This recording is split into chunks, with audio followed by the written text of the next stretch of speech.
I think so. It starts with housing. Yeah. You want to call it? Stephanie. Okay.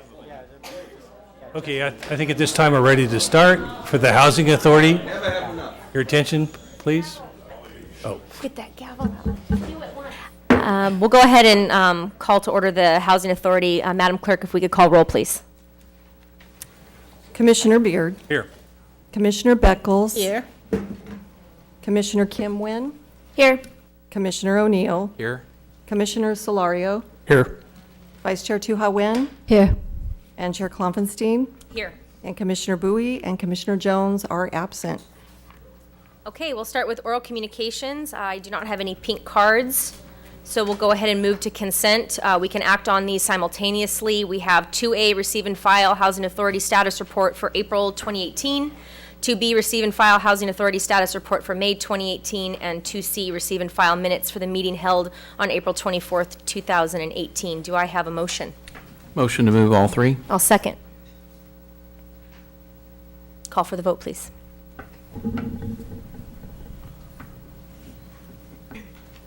Motion received, 6 yes votes. All right, moving on to matters from Chair, Commissioners, and Director. Does anyone have any matters to bring up at this time? All right, seeing none, we'll go ahead and adjourn. The next Housing Authority meeting will be held on July 24th here at the Community Meeting Center. Very good. Take care. Have a great museum.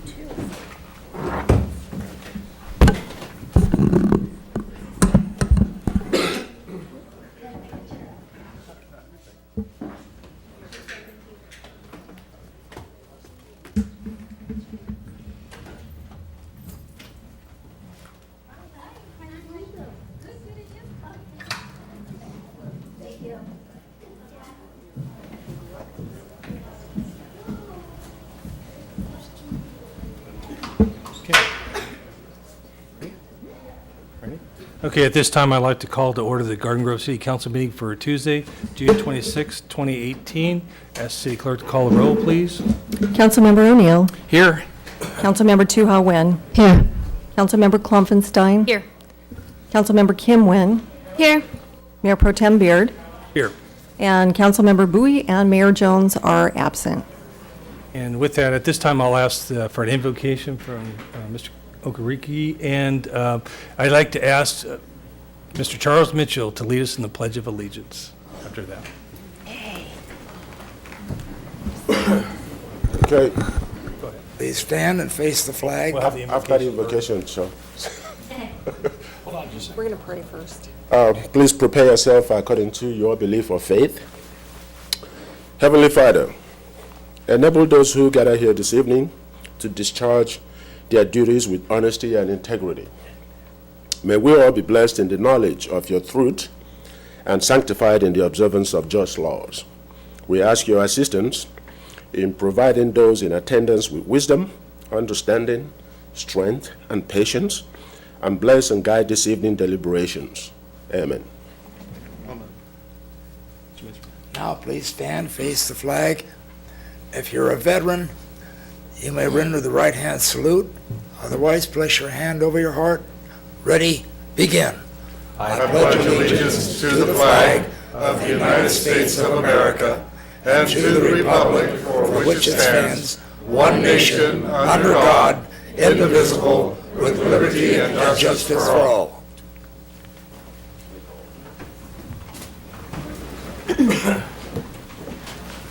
Okay, thank you, Mr. Mitchell. With that, our first item is the presentations with 1A, a community spotlight. Tonight, we have a community spotlight in recognition of Jack and Marge Wallen as the 2018 Strawberry Ball King and Queen and Senior Volunteer Man and Woman of the Year. And Mr. Okereke will read the spotlight. Okay, thank you, Madam City Clerk. This evening, the City of Garden Grove City Council is proud to recognize two special individuals who have enhanced the Garden Grove community with their spirit of service. They are the 2018 Strawberry Ball King and Queen and the Senior Volunteer Man and Woman of the Year. Would Jack Wallen and Margie Wallen please come forward?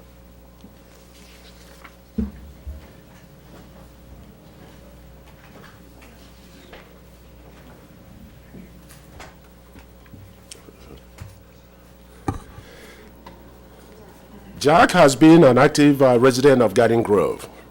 As a landscape architect and park superintendent for the city of Garden Grove, he helped design and build the iconic Atlantis Play Center, which has been a central part of Garden Grove's community for over 50 years. Jack served as a board member of the Garden Grove Strawberry Festival Association for the past 60 years.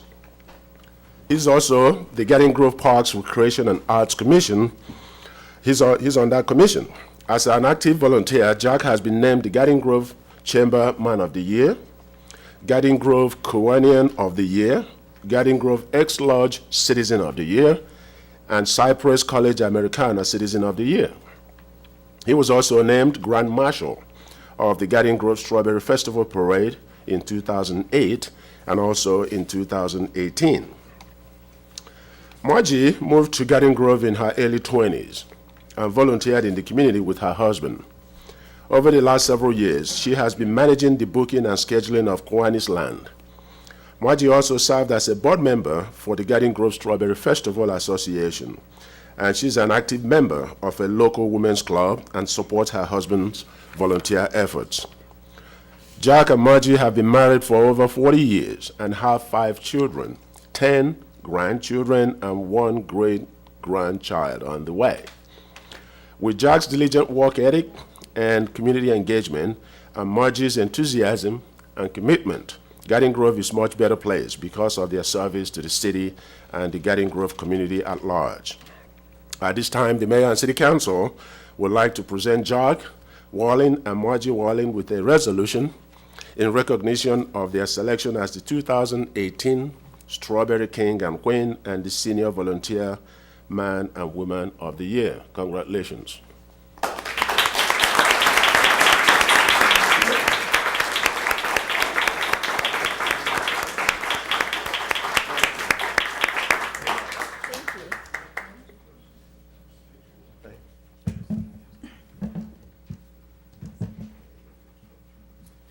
Oh, just for picture.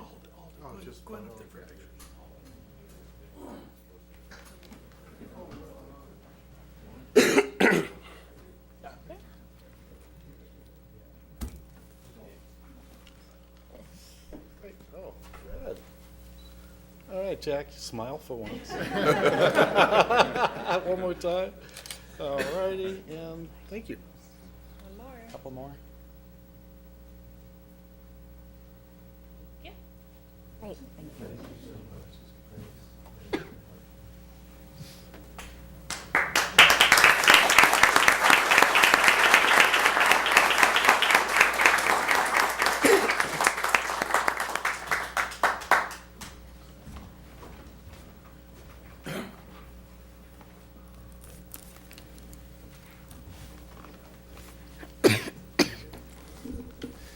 Our next item is a presentation, a community spotlight, and do we have a staff report?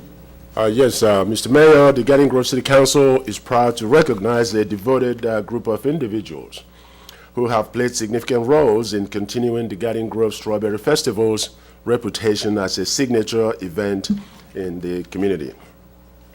Will President Scott Weimer from the Garden Grove Strawberry Festival Association please come forward?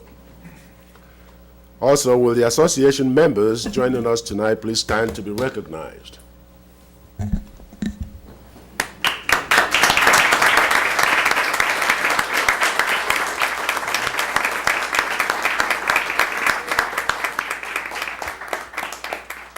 The Garden Grove Strawberry Festival Association is a non-profit organization dedicated to raising funds for organizations that provide services to children, youth, and seniors in the community. For the past 60 years, community leaders have volunteered hundreds of hours planning and coordinating the Garden Grove Strawberry Festival to give back to the Garden Grove community. This year, the Garden Grove Strawberry Festival celebrated its 60th anniversary, and an estimated 250,000 people attended this year's festival, with many nonprofit groups benefiting from sales of food and game booths.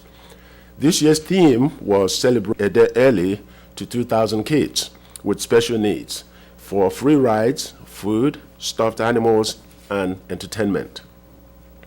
The nonprofit Garden Grove Strawberry Festival Association has raised over $7 million for local charities since its formation in 1958. For their profits this year, the association pledges to donate around $100,000 to the Garden Grove community.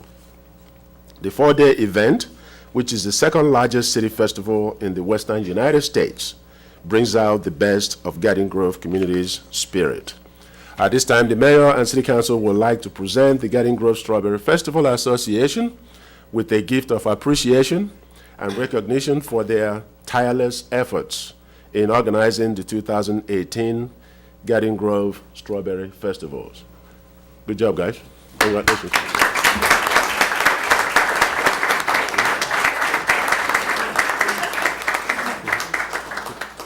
These are the certificates.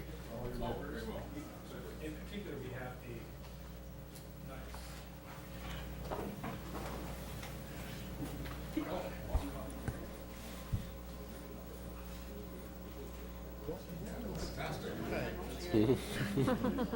Well, one more time, and Scott, put your sunglasses on.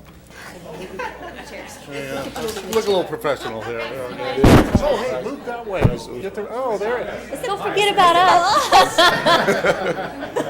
Share the Sorry, top spotlight. liver. There you go. Okay. I'll make sure I get everybody in this. One more time. We ask all the members to come up. Get on in here.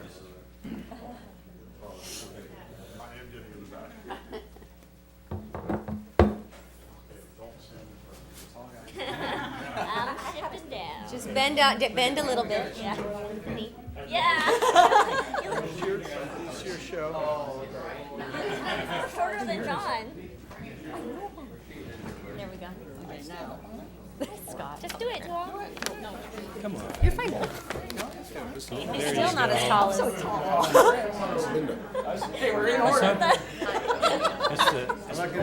hysterical, actually. Been having back problems. He's not very taller than you.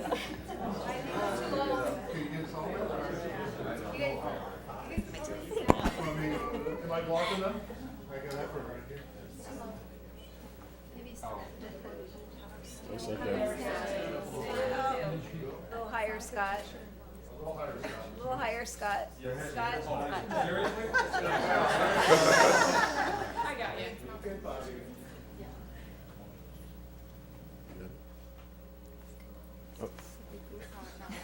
I didn't see it. I moved it back. All right. Good.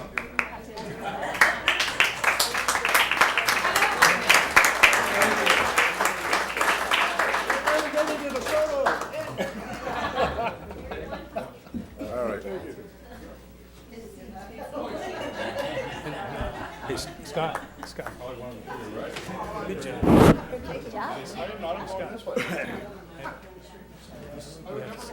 Want to present that to some members posthumously? Okay, I'll allow you something.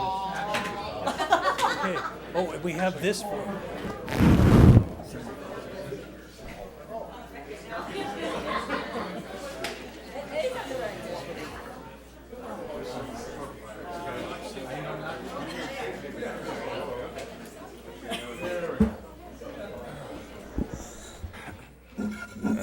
Good evening, Mr. Mayor Pro Tem, members of the City Council, City Manager, and staff. I'd like to, well, first of all, I think Kingsley stole my script. You said almost exactly of what I was going to say. So you kind of took the wind right out of me, but I would like to brag a little bit and confirm that we did in fact have one of our best years ever this year. We grossed over $750,000.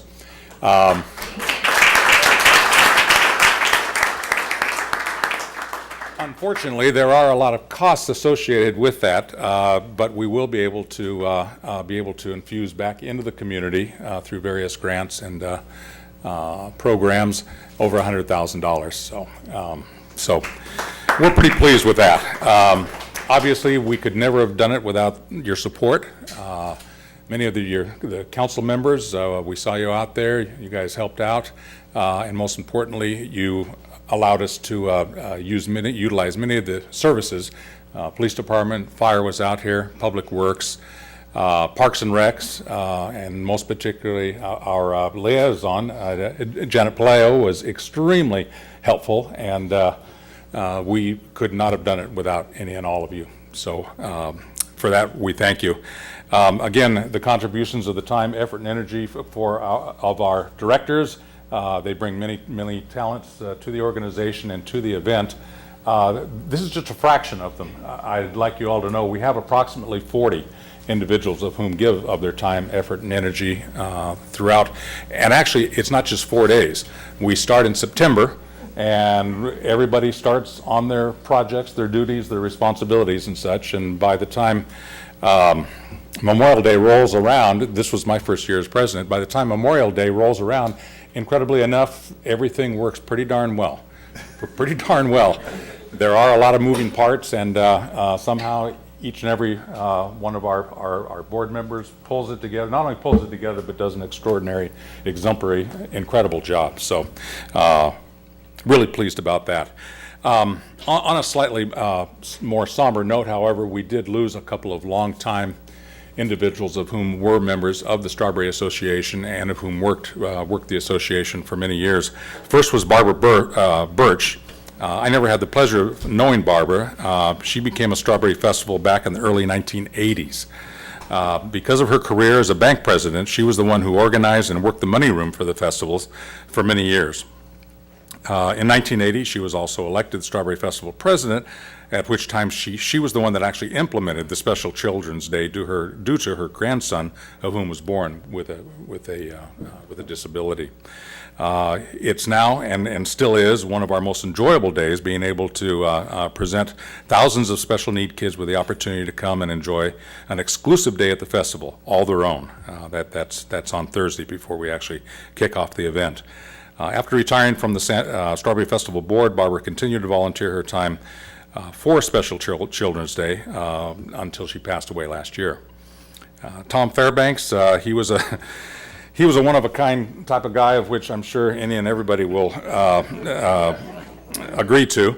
Tom came out of the Strawberry Festival about 18 years ago. He was Ken Slimmer's associate, and once he became a director, he was our sanitation volunteer, which means that he had total, absolute, and complete control and jurisdiction over all the porta potties. Not an envious position. Tom took his job very seriously, though, as it is a very serious post. He was there, I do remember he was there every day at 6 o'clock a.m. to make sure everything was clean and working order, and that he always made sure that he stayed late in order to make sure the grounds were clean and the toilets were in order for the following day. Their contributions will forever be remembered by all of us, and we really love one another as if we are family. And with that, we're off to taking summer vacation. We'll be back in September along with the rest of the kids in the community, and working towards making next year hopefully an even better year. So again, we thank you for the recognition, very much so, your participation, your assistance, your support, and all the departments for everything that you do in helping us make this happen. So, very well. Thank you.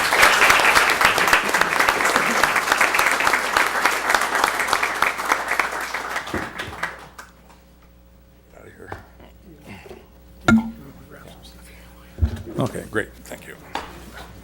Yeah, thank you once again, all, for your volunteer work, and it's another great job. This is a great event. It's Garden Grove, and after 60 years, it just keeps getting better. It's a lot of fun. Thank you so much. Experiencing technical difficulty? Grab a seat so everybody can move up.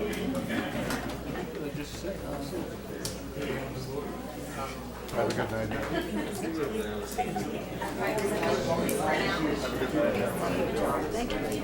Has a wonderful day.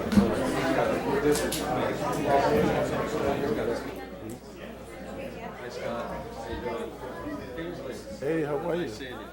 Long time no see. How's Lena doing? Good? Yeah, how's your kid up there? Yeah. Am I gonna see him on TV? One more year. Am I gonna see him on TV? Yeah, one more year. Oh, there you go. Okay.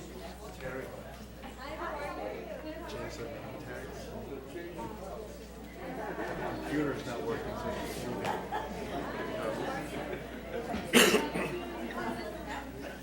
Computer's not working, so she's moving.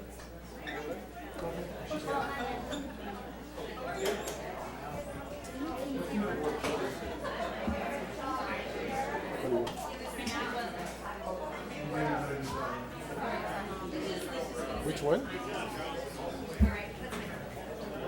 That's not it. I'm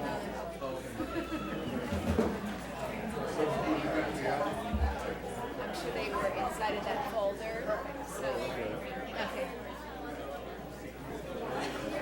Who's doing the Americas? Mark Similian. He's going to give the presentation, and then we have certificates. For them, So he'll okay. do it. All right.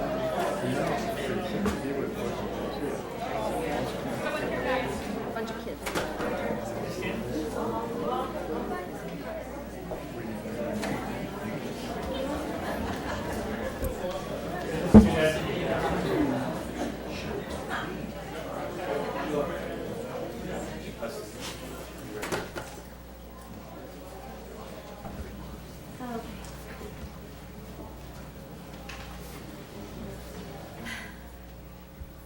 Yeah, sorry, we're having some technical difficulty here. Just want to let you know, we're not playing musical chairs tonight.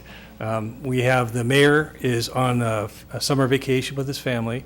I'm filling in as mayor pro tem.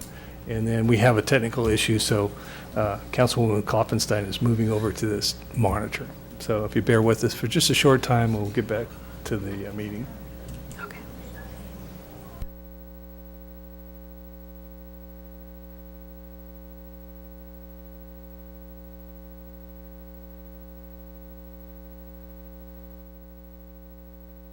On the agenda is a presentation. The next item on the agenda is a presentation in recognition of the 13 AmeriCorps members after completing 100 hours of required service to their community. And this is a presentation by Mark Sermanian with the Boys and Girls Club of Garden Grove.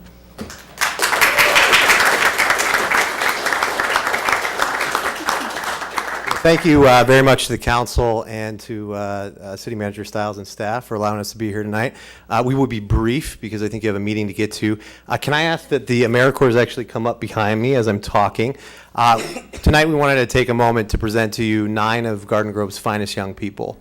Our organization, the Boys and Girls Club, has been associated with AmeriCorps for many years, but this year we did something different. We actually took 13 of our current high school members, many of whom have been in our programs for several years, and we offered them an opportunity to apply for an AmeriCorps affiliate program of ours. And so what they did is they all partnered up. They went through our hiring process, and they all partnered up with a local elementary school and provided 100 hours of mentorship to kids who in many cases went to the same elementary schools that you guys went to and grew up in this community. So these shining faces are the faces of the future. Several of these young people behind me actually just got back from Atlanta yesterday. They went to a Keystone Leadership Conference, and I'm thrilled and honored to be working on their behalf. So thank you to their families. They're all here. Most of them are here in attendance tonight. And again, thank you for recognizing them. I think you guys have something to give them, right? Perfect. We do. You guys ready to take some pictures? Okay. Come on up here. Perfect. File in for the photo. Right here.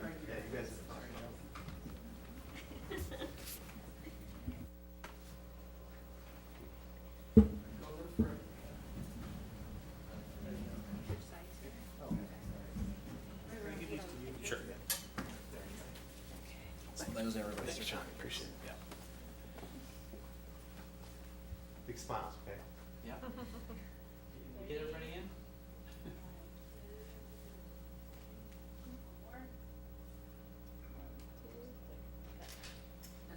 Hold on a second, I just want to do a quick video.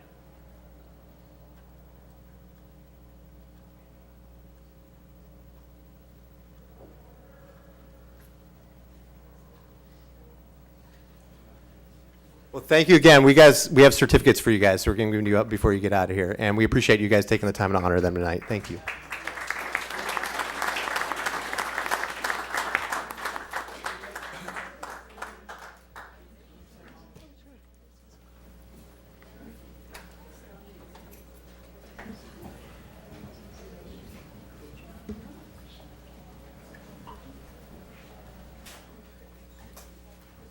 Yeah, good job to the Boys and Girls Club. And I have to remind people, the motto of our city is the city of youth and ambition, and that is our future, definitely. So it's a bright, wonderful future.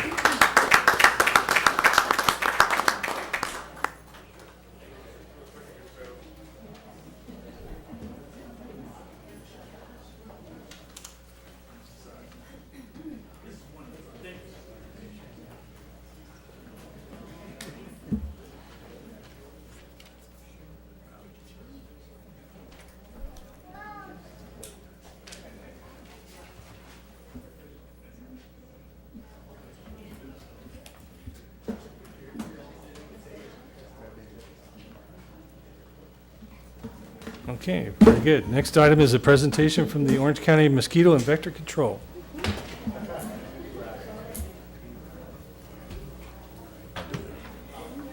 Thank you very much for having me here this evening.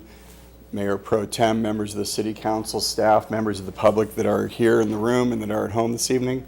That was quite an opportunity to have these kids here tonight. I'm humbled by their abilities and by their ability to come here and do this evening and be able to do what they did. They're going to be our future leaders, and we should be proud of all of them. My name is Rick Howard. I'm the district manager for the Orange County Mosquito and Vector Control District. Maybe one of these days, one of those kids will be working in my lab down the street here in District 6 in Garden Grove, the corner of Hastur and Garden Grove Boulevard. But what I'm here to talk to you about tonight is a little bit about Orange County Mosquito and Vector Control District, what we do as an agency, how we do it, why we do it, and as a public health organization, what we're focused on doing. I'm going to apologize for turning my head to you a little bit because the presentation is over here on the board. And so, Which one is it? It's the first one.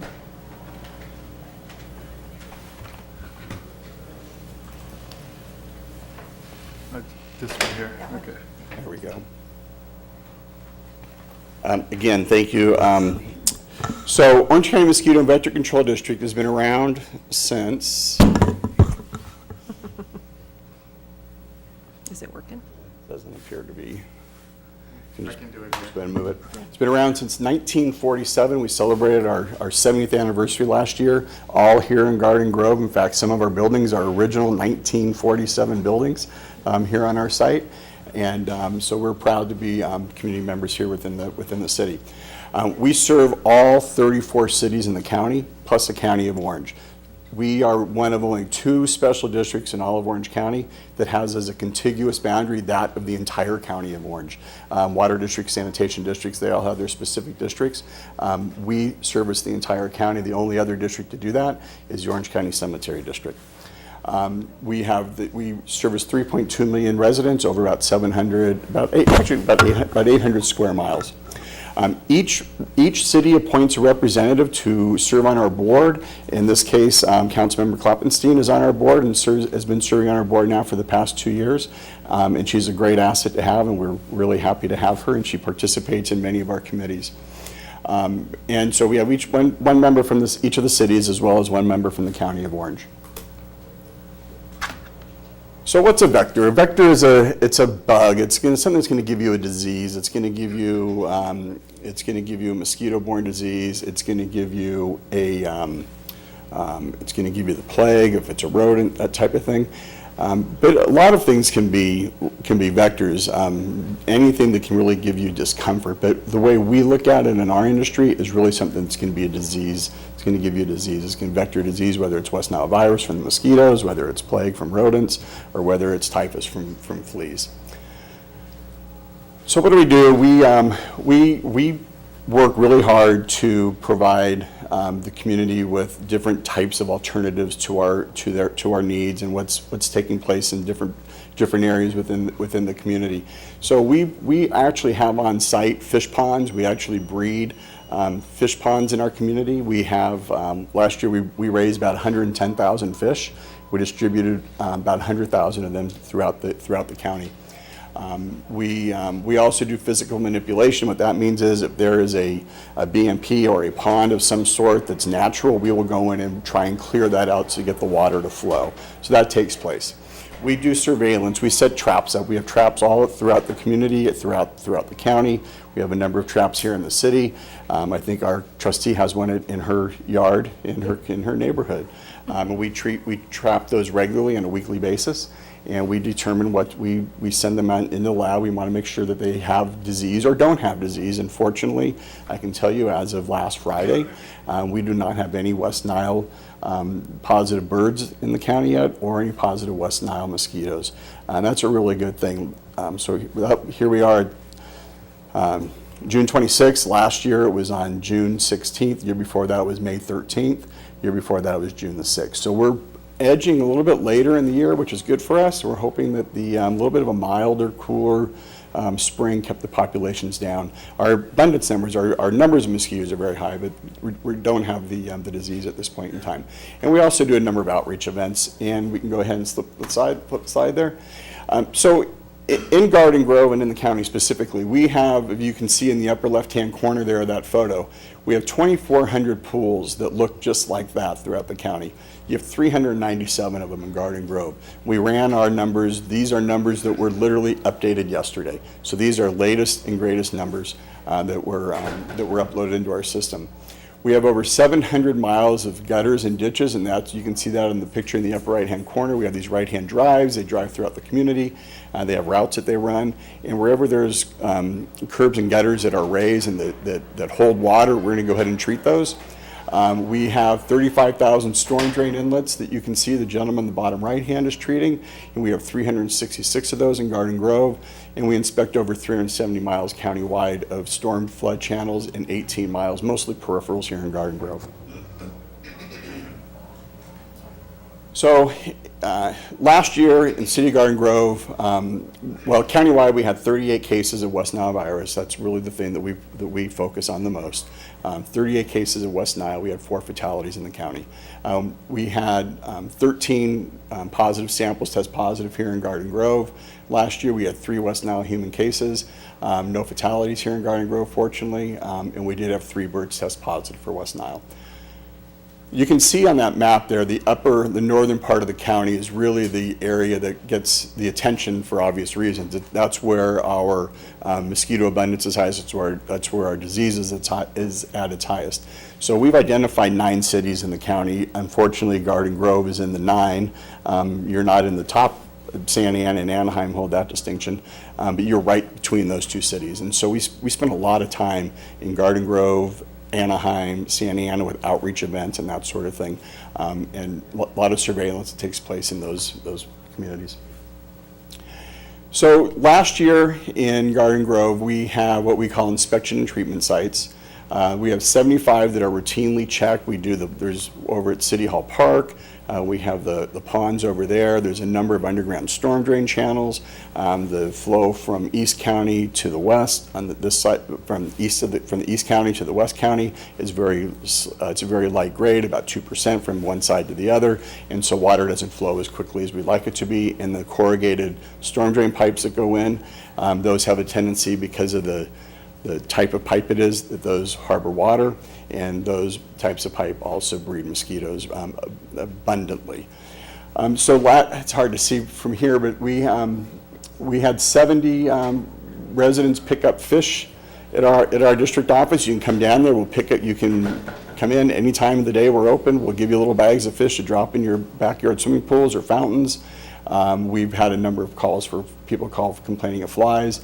207 calls for mosquitoes, 36 rodent calls, and red imported fire ants. We had 150, so 468 actual calls that we made to residents here within Garden Grove, compared to the little over 7,000 we did countywide last year.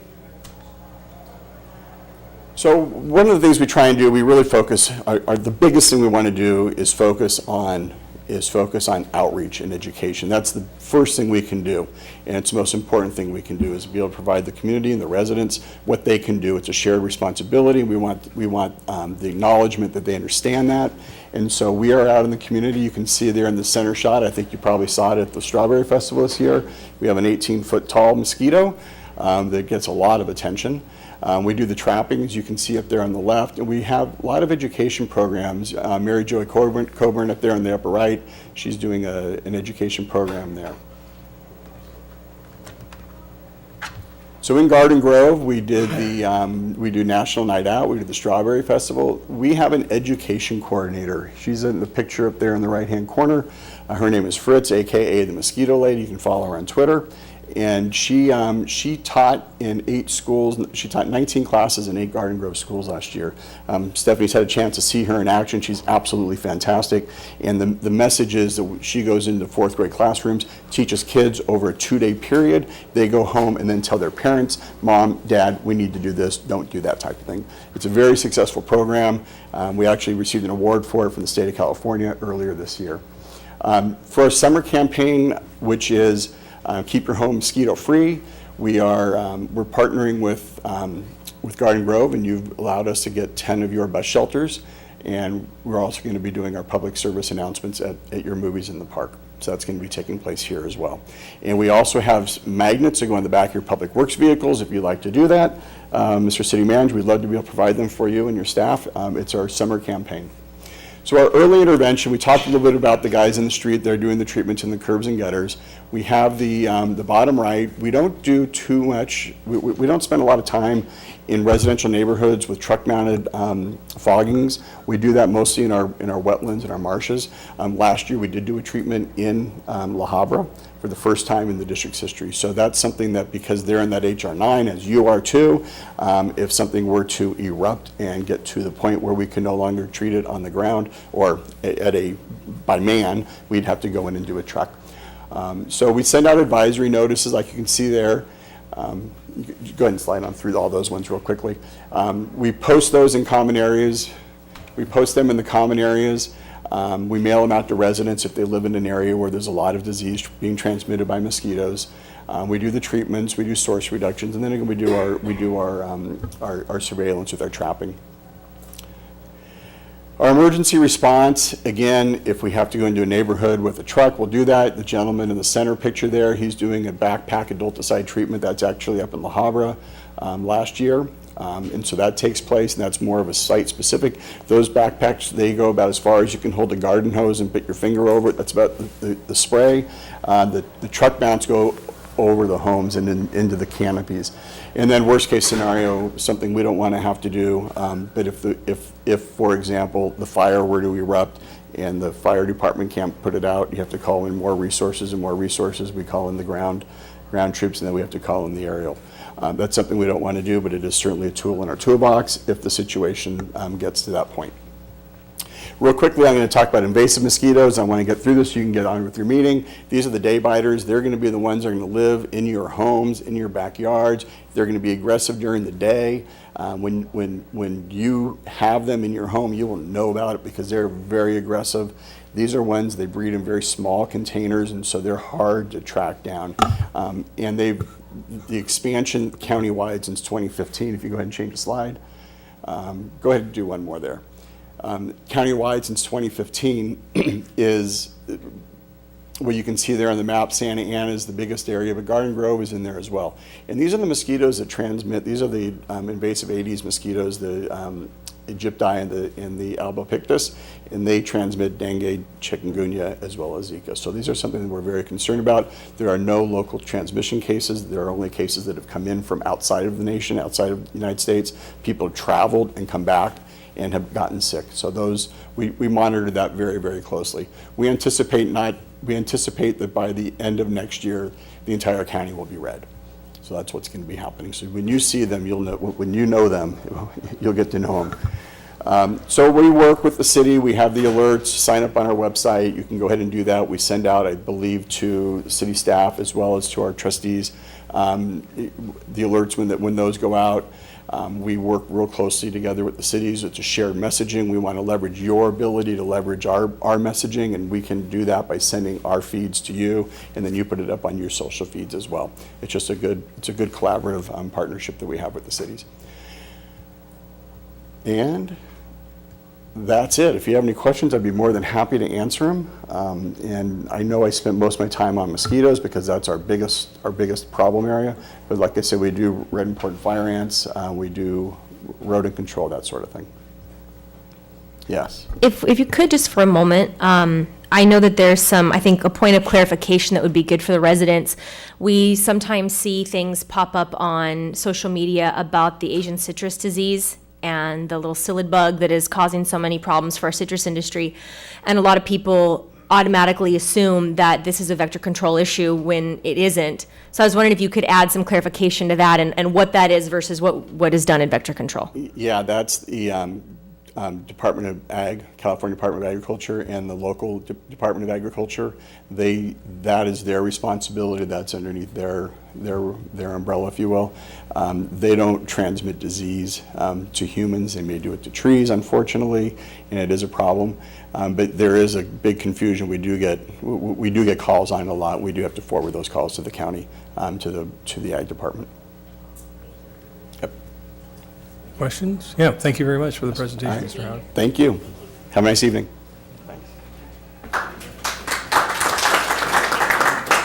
Sure. And just quickly, so that I can add a little something, I know how hard Vector Control works on their outreach efforts, especially going into the summer months. We have a wonderful relationship here in the city of Garden Grove with Vector Control and our PIO and just public relations. And obviously, I try to share and get the information out as much as possible. So I know we'll all continue to collaborate and work on that as the summer continues on and the mosquito season ramps up. So thank you again. Appreciate it. Okay, very good. Thanks again. Thank you for your efforts, too. Now we're at oral communications. I have some pink cards here. My first card is Mr. Charles Mitchell.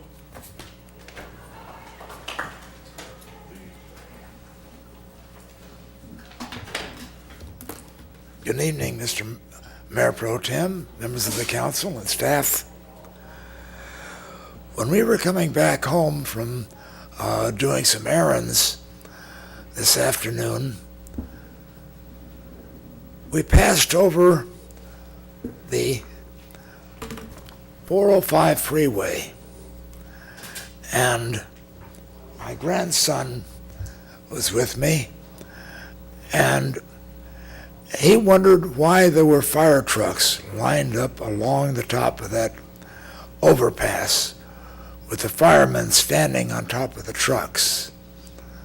And I explained to him, it's a tribute to a fallen firefighter, first responder, a captain of the fire department in Long Beach, who unfortunately was shot and killed. Now, in the city of Garden Grove, from my knowledge, we have not had the loss of a firefighter in the line of duty. We have lost police officers in the line of duty. I wore my pin tonight to honor that captain of Long Beach who was killed, but again, I don't have a little badge from the fire department, and I'm thankful for that. I'm glad that we don't have a special ceremony to honor the loss of our brave firefighters. So I want to say to all of our public service first responders, we join you in our sorrow of the loss of one of your own, and we pray for your safety. Thank you.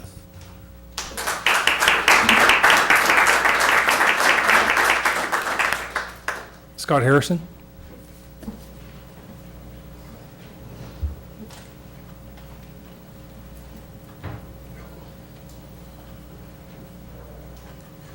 Mayor Pro Tem and Council, thanks for hearing me this evening.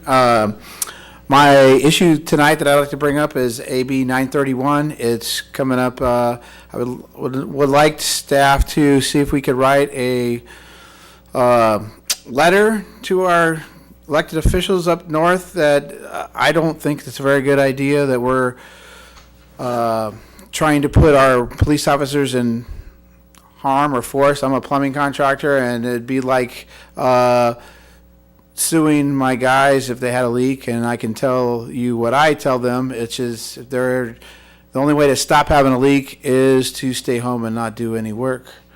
So that's kind of what you're asking our police officers to do. They're making decisions that are very split-second timing, life or death stuff. I don't think putting them in harm's way in a legal way is any way to go about it. So I'd like to put up a protest to that, and I'd like our council to gather on that and put a letter in that behalf. Thank you very much. Tony Flores?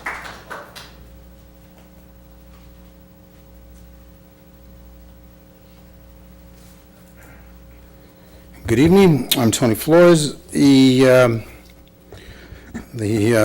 positive vibe in this room is great with our Strawberry Festival and the young folks up and coming, and Mr. Mitchell, on the other hand, bringing up that fireman. I actually work in the city of Long Beach, and there's a lot of concern out there. All of us should be concerned too. Some of you were at the Fallen Five ceremony, and you heard our captain actually talk about SB 54, and he mentioned AB 931 that Mr. Harrison just talked about. We should, if we can write letters to the city of Riverside about some sister city stuff that doesn't really make a sense to the average citizen here, we should be able to put something together for Sacramento. Along those lines, Mr. Stiles was kind enough to have a meeting last night, thank you, sir, over at Edgar with our police chief and with our fire chief. If you folks heard what we heard, some of you probably wouldn't be on vacation right now. We've got some real big issues there. I sent a package up here. Hope you folks are looking at it. I want you to follow me with this one. And I'm going to get to a point here in just a second because that has to do with what happened last night. Back in 2012, we created Measure Y. That was to put, according to, and let me just read this so I don't misquote here, but Measure Y will provide badly needed funds for police, fire, and other essential city services. This is the increase in hotel visitors tax, 2012. We're waiting for those extra officers to get here still. It's 2018. The next letter is from me, the no on Measure Y. And if you read through it, there are some points here that are made. Specifically, a quote from Ben Franklin, tricks and treachery are the practice of fools. They don't have their brains enough to be honest. I close this letter by saying is it tricks and treachery when city officials are providing incentives to developers to build here with the intent to bring in tourists, and then tell our citizens that we have too many tourists using our city services, and then we need to tell our taxpayers that they need to be protected while the local taxpayers are paying for the developer incentives in the first place. It's a circle that we have to ask some questions on, and I don't believe we're going to be doing that with our survey, which the initial survey that happened last year was really to, from what I could see, and from the documents that the city provided me, was to increase our sales tax, providing $19 million annually. But I'm wondering what's going to happen with those dollars, just like I'm wondering what's happening with the hotel visitors tax dollars. And remember, the group that we hired, specifically, here's what they do. This is on their website, on city revenue. This is the Lou Edwards group that we hired to push this survey through. Measures are strong practice for LEG, that's the Lou Edwards group, who is a California leader in sales tax and other revenue approaches. In other words, how they're going to shovel this down the citizens' throats, okay? How they're going to make them want to increase a sales tax. That's what I got from this. And I talked to these folks over there. They're very slick, very, very shady, but they're there to help push through taxes on the unsuspecting citizen that may not be used for what we're going to be told they're going to be used for. Also, to that survey that we talked about, and I turned mine in, the 7 points there, all of these are essential city services, all 7 of them. The only thing that's not on here is the way we do our financial practices. We need to take a look at that. Getting back to what was said last night, we have 167 authorized sworn. We have 145 working. We only have 72 in patrol, with a total population of around 200,000 people, and that's up and down given the hotel statuses and how many folks we have there. We're woefully understaffed. And again, we're being told that the hotels are doing great, and I guess they are. But we put $100 million into the Great Wolf Lodge. According to what I heard last night, we're getting $6 million a year back. So in 16.7 years, we'll get that $100 million back. In the meantime, we're still short on firemen, and we're still short on police officers, and crime is out of control. According to the police chief, and unless he's lying to the public, you folks are just sitting here staring at citizens not doing a doggone thing about it. So what are you going to do? Here's a solution, and I put this out there, okay? Not just here just to moan and whine or chastise you folks for just sitting there. I've turned in a plan from the city of Houston. They have a volunteer auxiliary police force to augment their low numbers out there, and they're doing fine out there. So there's some options out there. I think we need to look at them. I think you need to open up and take a peek. If not, some of you may not be sitting here after November. Thank you. Leland Six.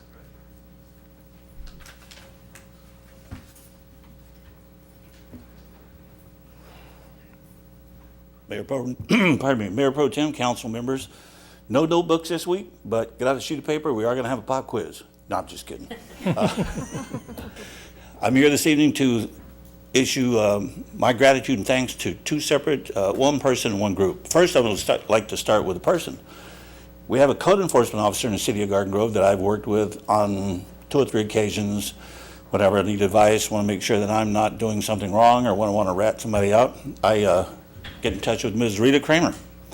She's always very professional. She always has an answer. She always gets back in touch quickly. She always cites references, which I like. She always gets back quickly, except earlier this year, it took her about a day to get back in touch with me, and I found out she had a day off, but she had a day off last year, so I don't know what's up with that. But so I want to say thanks to her. I just want everyone to know that I appreciate the job she does. I think she's a wonderful person to work with, and city should be proud to have her working on staff. Next, I want to tell you a little something that happened. I went over to see a friend of mine today to drop off some images for a webpage. I drove south on Euclid, and I went westbound on Trask. And I went all the way over to Edwards. He lives over kind of barely in Westminster. But if you drive down Trask, you're in Garden Grove until you get to Beach Boulevard. And once you cross Beach Boulevard on the left, it all turns into Westminster. Try that sometime. Count the RVs on the streets in Garden Grove. Count the RVs on the streets in Westminster. It's not like they're chock-a-block. But once you cross over to Westminster, you will notice it. Raggedy old hippie buses sitting on the street. Campers on either side. They're all over the place. We don't have that in Garden Grove. You drive down our streets, and if they don't have a permit, they can't be on the street. I want to thank this city council. This city council passed the ordinance. As a previous speaker indicated, I think 1, 3, and 4 are up for re-election this year, so the council could change. So I want to say thank you for beautifying our city and passing something that's actually progressive and helps everyone, whether they know it or not. So thank you very kindly, and hope everyone has a happy 4th of July. Thank you. Eric Thorson.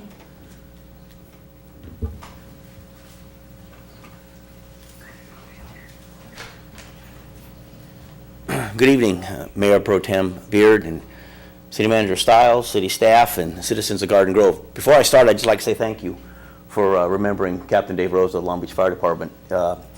It's always a tragedy when somebody in my profession dies unexpectedly like that, and our hearts go out to his family and the firefighters in the city of Long Beach. Thank you. My name is Eric Thorson, and I'm the honored to serve as a Sergeant at Arms for the Garden Grove firefighters, representing more than 80 of the best firefighters and paramedics in all of California right here in the city of Garden Grove. I've been a firefighter paramedic here since 1991, and I've had almost 30 years in the fire service altogether.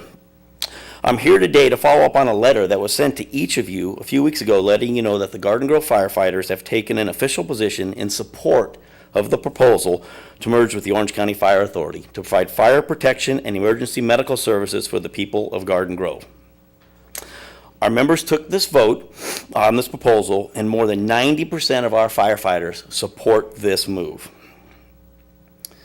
As much as I'm talking to you as a council and you as a city staff, I'm talking to the citizens of Garden Grove as well. This is an opportunity to enhance the fire service and the paramedic service in the city of Garden Grove. We've not taken this position lightly. We are proud of our fire department and are honored to serve the people of Garden Grove each and every day. For many of us, this is the only department we have known and the only city we have worked in. We are committed to the people in the city of Garden Grove. We have taken this position because it is clear and it is in the best interest of our city to allow the OCFA to provide fire and emergency medical services here in Garden Grove. The comprehensive study that has been vetted by both us and city staff shows that they are able to provide more resources at a lower price, and that is the bottom line. This will include increasing the number of paramedic units by 133%, with each unit in service now having full advanced life support capabilities. I can tell you as a fireman for 30 years that that is a far better service than non-advanced life support capabilities. The proposal also calls for doubling the truck company coverage with a paramedic truck at Fire Station 5 on the west end of Garden Grove. The OCFA already provides excellent service to 23 cities. They have strong leadership and sound fiscal management. And I can tell you that that wasn't always the case. I worked here in the early 90s when the OCFA was an option. And we, as a labor group, said that was not right at that time. They were not the professional organization that they are now. They weren't able to provide as better service than we were providing. So we said, no, that's not the right time. Times have changed. Now it is the right time. There's been some speculation from the community about the position of our firefighters. Let me make this clear. We, as the Garden Grove firefighters, support the Orange County Fire Authority. Not just us, our fire management, which consists of division chiefs and battalion chiefs, have also supported this, and our fire chief, who unfortunately isn't here, has publicly stated to us that under the current system that we operate, the Orange County Fire Authority can do it better and for less cost. Our firefighters encourage the City Council to take all necessary steps to complete the transition to the Orange County Fire Authority in the coming weeks. Now that was scripted. Now I'm going to just talk to you. Great moments are born from great opportunity. You, 7, have the opportunity now to put the citizens of Garden Grove and the fire and EMS services on a solid foundation, not for today, not for tomorrow, but for years to come. Consolidation and regionalization are coming. It makes fiscal sense. It makes service sense. And we wouldn't tell you that this is the way to do this if it wasn't right for the citizens of Garden Grove. Thank you very much.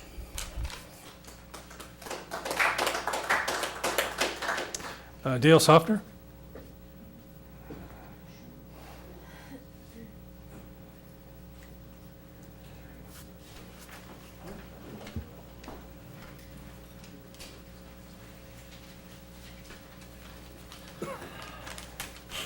Mayor Pro Tem, Council, I am here again to bring forth the issue of fireworks within the city.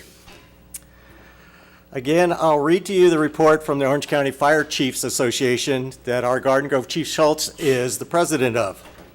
Even with aggressive public education and enforcement efforts, the public as well as public safety agencies continue to be adversely impacted by the use and sale of safe and sane fireworks, unquote. Now, I realize this is a polarizing issue. It pits neighbors against neighbors, some associations and neighborhood groups against youth-oriented nonprofit groups. It's so escalating that this issue caused a murder in West Garden Grove when neighbors fought over the use of fireworks. People become hostages in their own homes to protect their property and their health and that of their pets. And let us not forget the struggle of the many veterans, especially those with PTSD. Law enforcement officers and fire officials state that there is a very significant escalation of illegal fireworks in the cities that allow the safe and sane legal fireworks. The detonation of illegal fireworks tends to be obscured when interspersed with the detonation of legal fireworks. And it's just not a few people are doing this. It's many who feel they can get away with it who are causing all these problems. The most common characteristic used by safety personnel and citizens to describe the evening of the 4th, it's like a war zone in their neighborhoods. 4 to 5 hours of semi-controlled anarchy. As a matter of fact, it's no accident that the movie The Purge is being released on the 4th of July. Garden Grove does have an ordinance concerning fireworks. There's one prohibiting the use of legal fireworks on public streets, sidewalks, parks, and school grounds. This has never been enforced. Ever tried driving down the street on the 4th? Parks and school grounds have become the prime locations for illegal activities, so much so that Public Works now turns on the sprinklers in the parks to discourage it. Now, my next issue is the cost to the city, financial cost. As we've heard over the past few months, and on many occasions, the city has a huge deficit issue. The city's going to cut costs and services by 5% in all departments, at a time when the city needs more police, fire, and public works. My question is, why is the city encouraging these fireworks activities by allowing the sale of fireworks at such a financial hit to the city? We hear both safety chiefs that all hands are on deck on the 4th of July. All personnel are working, and still the police and the fire are overwhelmed by the calls for service due to sheer volume. I believe that we'd all like to know how much this is costing the city in extra time and overtime. Is it $20,000, $50,000, $100,000? I've looked it up and I've read some reports from a few years ago, and it said that cities spent over $100,000. And there's an increased cost to public works. How many man hours are spent on cleaning up the fireworks debris left on public streets, sidewalks, parks, and school grounds? And now animal control costs will be included, and their workload would be stressed beyond anything they've ever experienced, caused by all the lost animals from fireworks. Fireworks sellers do not share in this financial burden of added law enforcement, fire safety, paramedics, and public works. Also, I ask, is the city receiving its due sales tax from the fireworks sales? Are the sellers required to have a California Board of Equalization seller's permit to report their sales and taxes?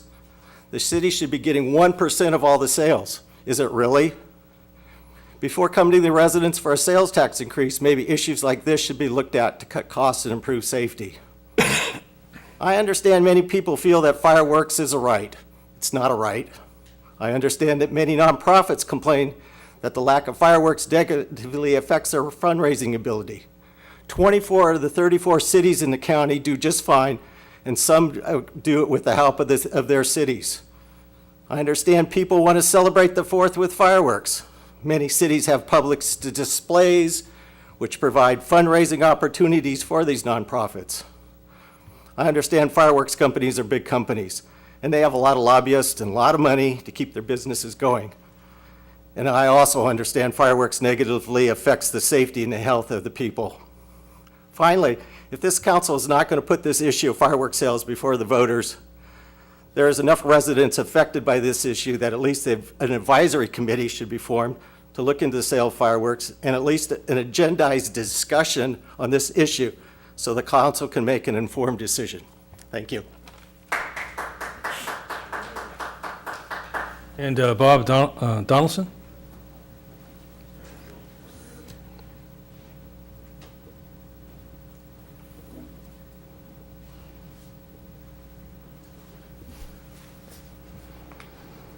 Good evening, Mayor Pro Tem, City Council staff.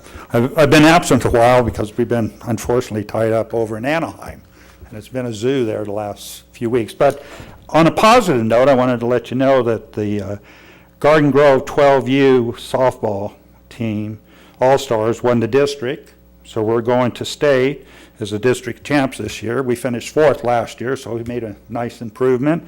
West Garden Grove and Garden Grove were both represented in the district championships, and that was done at Orange and Fountain Valley. So I'm proud to say my granddaughter's one of the pitchers, and we only gave up 3 runs the entire tournament. So we're hoping to win state, but it's kind of nice when you go out there and you see the kids have a great time. And they come out of Lake School. That's where our home field is. Now that's on the positive note. On the other thing is, and I just don't understand when we have the STR hearings. I've never been called to a hearing. Now, I've done numerous hearings over my work career, and best evidence usually is testimony from people that see the violation. And I just can't understand why we can log the date, the time, the car, everything, and we're seeing it personally, but yet nobody calls us to testify that these violations are going on. And they keep going on right now. Every day we send a picture, and of course they say, well, year's not real good because it's not date stamped and timed. It is in the phone, but it's not when we transmit it. And I don't know enough about it to put the date and time on it. But I just don't understand why they don't call us when we witness it personally. And we sometimes talk to the people. And we say, hey, where are you from, what you're doing? And then, because the people across the street just lie. I mean, they say they're renting it, it's their relatives, and that's nothing but lies. And they're just coming, and it's going to be busy this whole summer. I mean, right now, every 2 or 3 days, we'll call in, hey, there's a car from Arizona, now we're from Washington State, and then they'll be from Utah. And then like a few weeks ago, God, there must have been 15 cars around there partying, going all over. And that's where things get disruptive. And I'm getting kind of discouraged. Everybody says we're building a case, but we don't see anything. And that's what's happening around our house is we say, look, we've got, there's SDRs are prohibited, but yet we can't do anything about it. And like I said, as I keep coming back, why do they not call residents or owners of property that witnessed the violation? And we could go there, and you tell the administrative law judge, whoever's doing the hearing, that you've witnessed. We can date, time. It's very easy for us to keep a good log if that's what's going to go on. But, but we've never been there. And I mean, my wife and I have probably sent in, probably 100 violations at least. She's more persistent than I am. I get kind of frustrated with it myself. But I just think you should, do something about that. And then in regards to the Orange County Fire Authority, I had an opportunity to talk to a couple of the firemen, and I was kind of surprised personally. I mean, I'm a retired union official, and I was kind of surprised Garden Grove was going to say they wanted to change to the Orange County Authority. My only comment is if it's economically advantageous to the city, I think you should do it. If it's not, you shouldn't. And I don't know I haven't researched it enough to know what the cost is, but I assume that, because we've seen it a couple times, and it looks like on the surface, the cost is going to it's going to actually reduce cost to the city, which will probably be beneficial. And when the workers aren't opposed to it, why should we be opposed to it? That's all I have to say. Thank you. That's all the cards I have for public oral communication. Any comments or questions? We will be talking about fireworks at the later part of the meeting. That's an agendized item. So with that, our next action item is the consent items. Number 3? Recess. No? Recess. I'm sorry. Oh, yeah. We have other legislative bodies to attend to, so we can start off with the successor agency. Would that be the next one in order? And the chair, both the chair and the vice chair are not here tonight, and I could act as the chair temporarily if so desired. With that, we'll open the successor agency with a roll call, please. Okay. Member O'Neill. Here. Member Tuha Nguyen. Here. Member Klovenstein. Here. Member Kim Nguyen.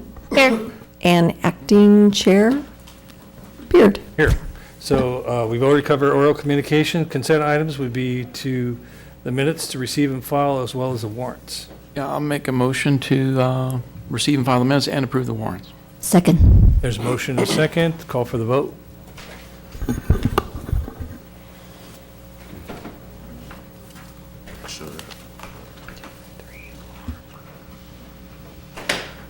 Motion received, 5 yes votes. Okay, thank you. Next item is items for consideration, adoption of a resolution amending the successor agency's fiscal year 2018-19 budget. Staff report. Oh, sure. There it goes. Thank you, Mr. Mayor. For the successor agency, as you recall, we have a 2-year budget. We're only coming to you for some small amendments to the second year of the 2-year budget, which is the fiscal year 2018-19. And for the successor agency, it's still a balanced budget, but we did have some changes to the ROPS, the recognized obligation payments, and the disbursements from the RPTTF fund to cover those obligations. And so we did update the fiscal year 2018-19 budget that was adopted. In the first column of numbers that you see there, we previously projected that the agency will receive approximately $18.5 million to satisfy those obligations, but that were reduced to about $16.698 million. And so that is the change that we made on the resources side. And again, on the use of the funds to cover the obligations, we basically use whatever we received to cover those obligations. So that's the extent of the amendment that we made, and with that, I can answer any questions that you have. Okay, any questions? Nope. Entertain a motion. Motion to approve. There's a motion. Second. Motion and second. Call for the vote.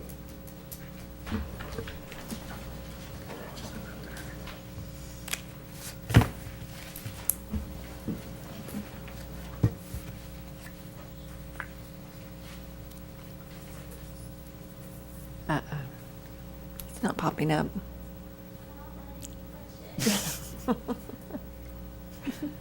No, have a roll call vote, Do a please. roll call. No. Okay. Oh, okay. Motion received, 5 yes votes. Okay, matters from successor agency chair or members or the director? Seeing none, we'll recess to sanitary district, which is, who's in charge of that? Who's the president of that? We'll call that meeting to order. You're wearing a lot of hats tonight, Chris. Okay, a roll call, please. Okay. Member Klopfenstein. Here. Member Kim Nguyen. Here. Member Tu-Ha Nguyen. Here. Vice President O'Neill. Here. President Beard. Here. And Member Bowie and Member Jones are absent. Okay, again, we've covered oral communications, and so number 2 is the consent items, which, anyone care to pull Yeah, it? so let's see, the approval of the agreement, discovery, and receive and file the minutes. I'll motion to approve, to move those two. There's a motion. I'll second. Motion is second. Call for the vote. Motion received, 5 yes votes. Okay, next item is 3 public hearings. Is that appropriate? Okay. That's We have a correct. staff I'll report. read the title.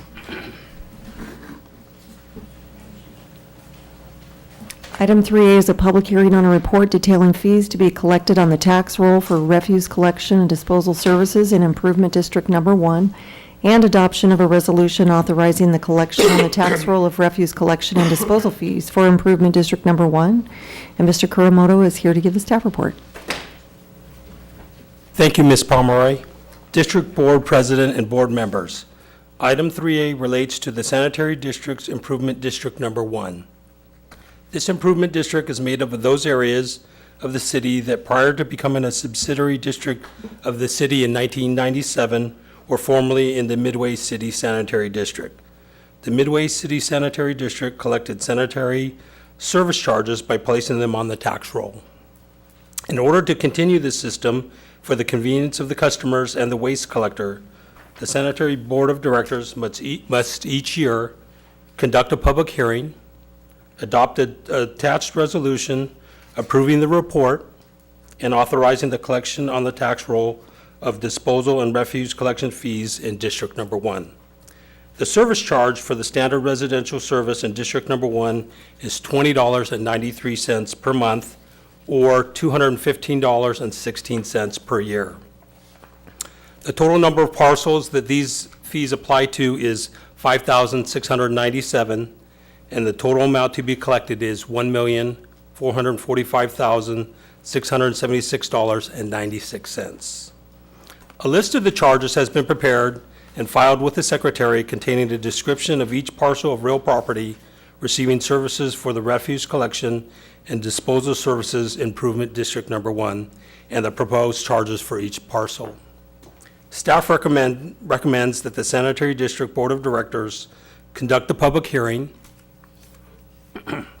adopt the attached resolution approving the report and authorizing the collection on the tax roll of disposal and refuge collection fees in District Number 1 by 5 affirmative votes, and direct staff to file the necessary documentation with the county for the collection of the fees on the property tax bills.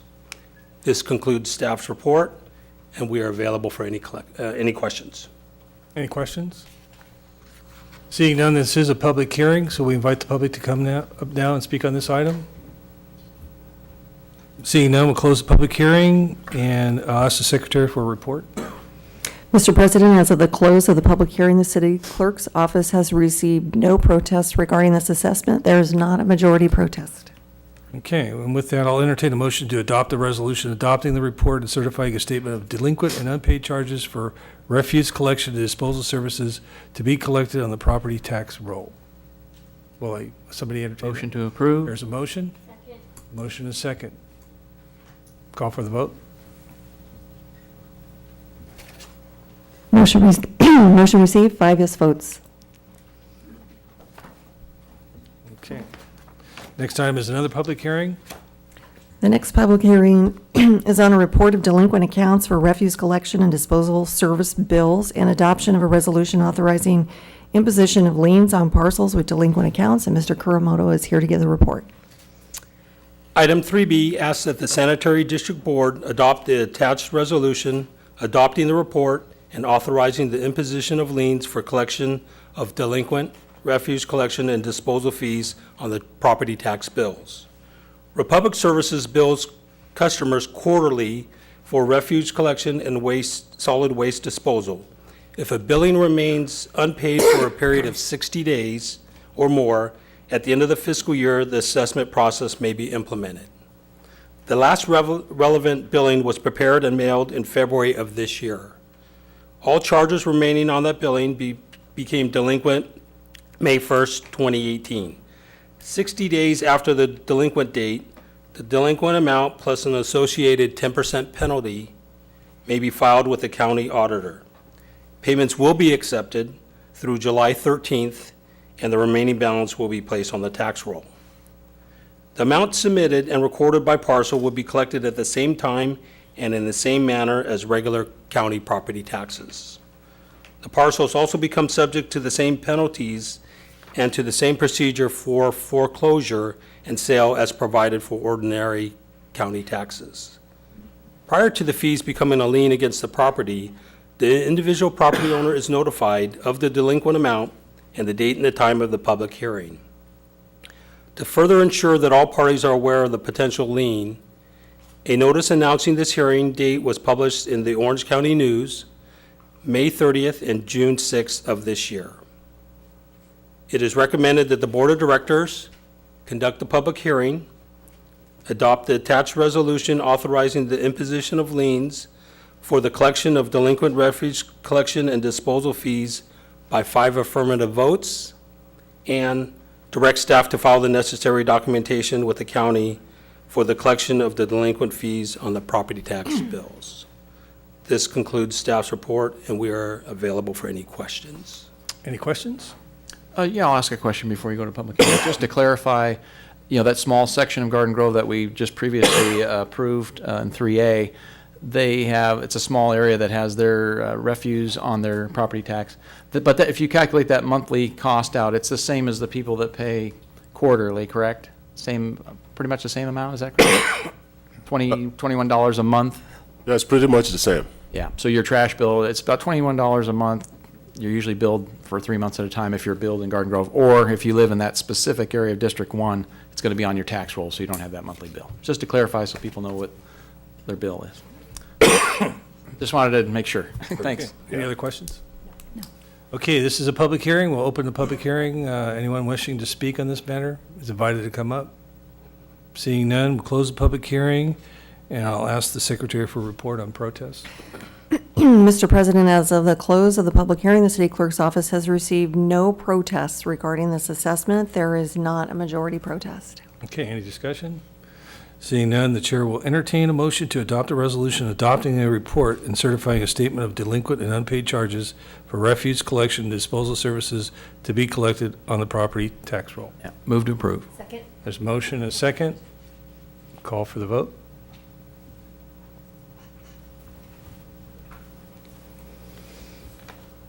Motion received, 5 yes votes. Okay.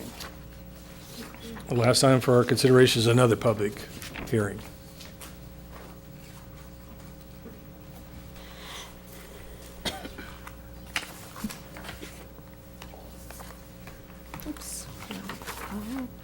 Item 3C is a public hearing on a report detailing fees to be collected on the tax roll for sewer services outside the city limits, and adoption of a resolution authorizing the collection on the tax roll of fees for the sewer service provided by the Garden Grove Sanitary District outside the city limits. And Mr. Kuramoto is here to give the report.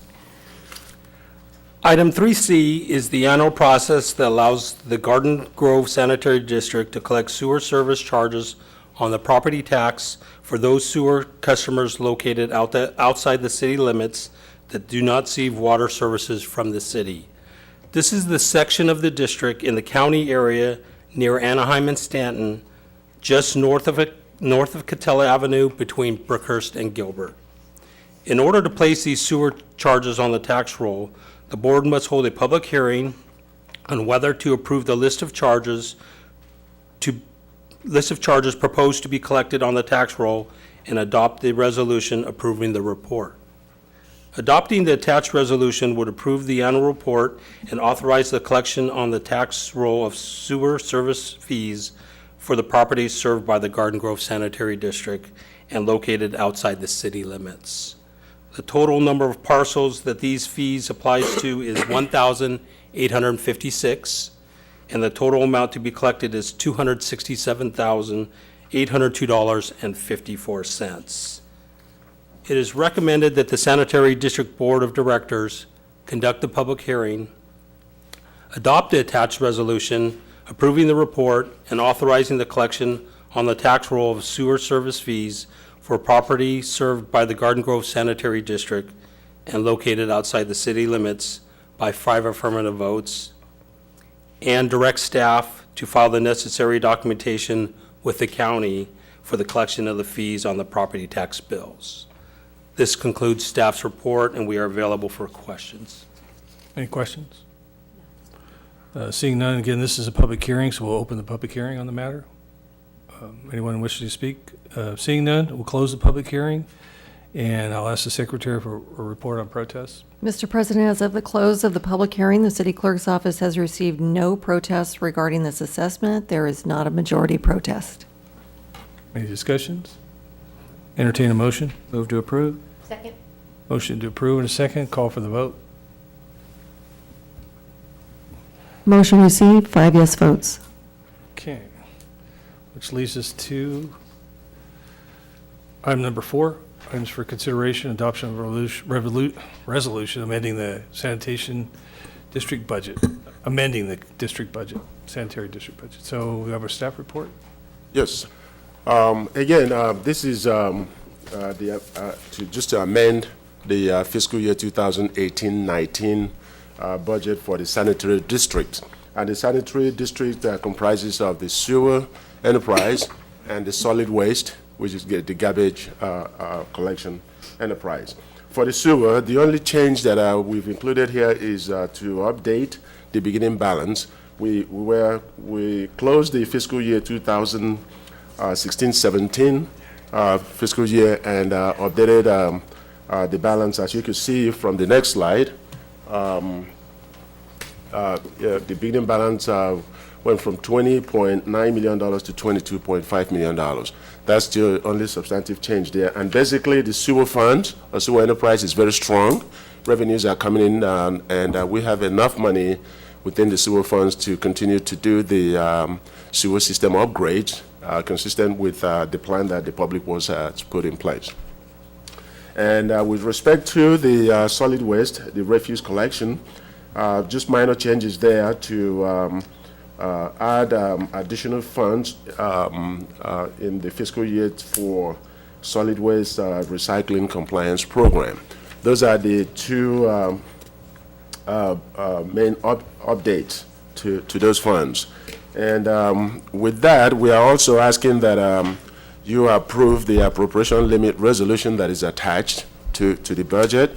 And for the fiscal year 2018-19, the appropriation limit for the Garden Grove Sanitary District is about $13.55 million, and the recommended budget appropriations, subject to the limit, is only $2.69 million. The difference of $10.8 million is the gap from which you can still make additional appropriations if necessary. So with that, I can answer any question that you have. Any questions? Okay. Entertain a motion.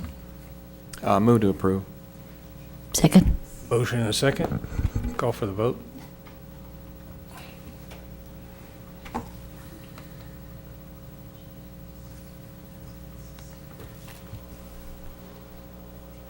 Motion received, 5 yes votes. All right. Any matters from the board members or the general manager? Seeing none, we'll adjourn to July 24th, 2018, and then recess back into the city council meeting.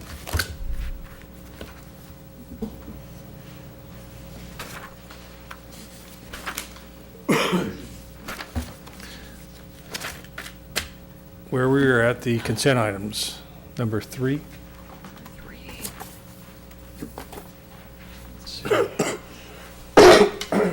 Anybody wish to pull an item from the consent agenda? Okay. Nobody wishes to pull anything? I'll make a motion. Oh, entertain a motion. There's a motion. So moved, huh? Is there a second? Second. Motion a second. Call for the vote. Motion received, 5 yes votes. Okay, moving on to item number 4, which is a public hearing for the Garden Grove Tourism Improvement District. Item 4A is an adoption of a resolution confirming the Garden Grove Tourism Improvement District Advisory Board report and levying an assessment for fiscal year 2018-2019. And Ms. Lee is here to give the report.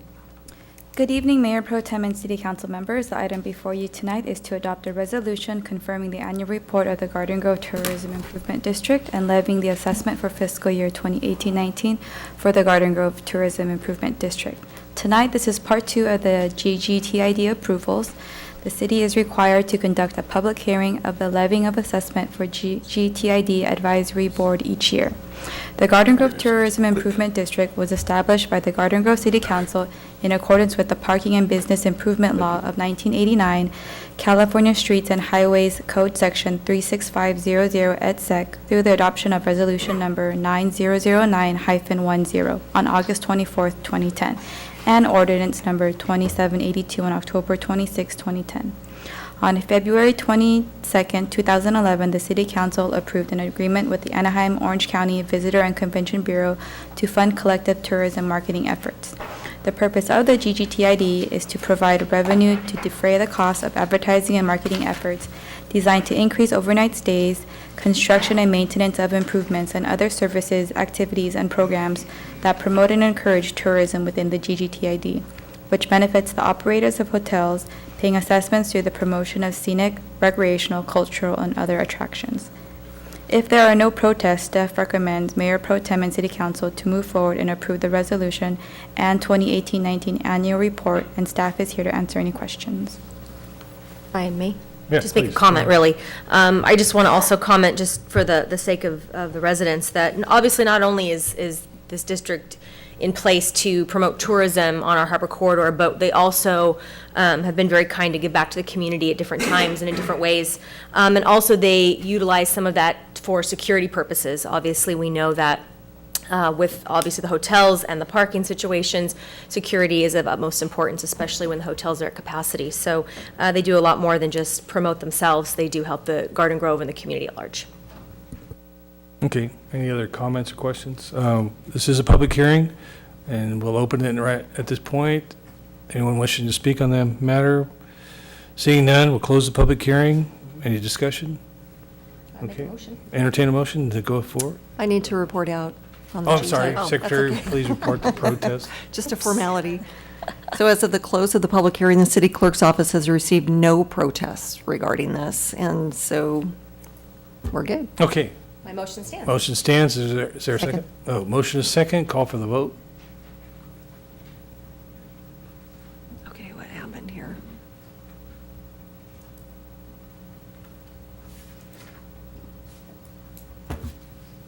Sorry about that. Motion received, 5 yes votes. Okay, moving down, items for consideration, 5A. Budget. Item 5A is adoption of budget resolutions amending fiscal year 2018-19 proposed budgets. Staff report. Mr. Mayor Pro Tem, members of council, let me just make a couple very brief comments before I turn it over to our Finance Director, Mr. Okereke, to go through some of the items, resolutions that you have before you. And of course, for the members of the public, just to remind them, last July, City Council approved a 2-year budget. So we're right in the middle of that 2-year budget cycle. So what we're doing today is making adjustments. Most of them are relatively minor adjustments based on mandates and other things. It incorporates the 5% budget reductions that we approved earlier. But a lot of this are just mandates as the state, and we have requirements to amend some of the agreements that we have. So that's a lot of what we're doing. Part of this includes our successor sanitary district, sewer, solid waste, grant funds, water supply, special assessment, our capital budget, with some adjustments there, and our basic services budget, which is our general fund, gas tax, recreation funds, those sort of things. And, there's some exciting things coming forward in the second half of the year that I think Mr. Okereke may touch on. One of the things I might mention for the benefit of the public, we'll be adding desperately needed additional police officer to the complement in the second year of the budget, which council members approved 2 positions, and we added 1 each year. So this allows us to add 1 more position, which I know the police department is desperately thankful for.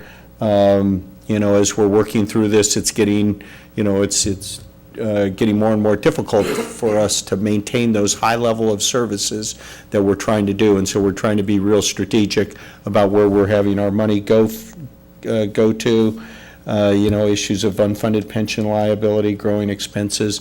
But, we are trying to be prudent and to use some solutions that I think the finance director is going to talk a little bit about this. So I know he's got a number of slides to go through, so at this point, I'll turn it over to our finance director. Thank you, Mr. Stiles. Again, this is just amendment to the fiscal year 18-19 budget, which you already adopted, and we're proposing some amendments here.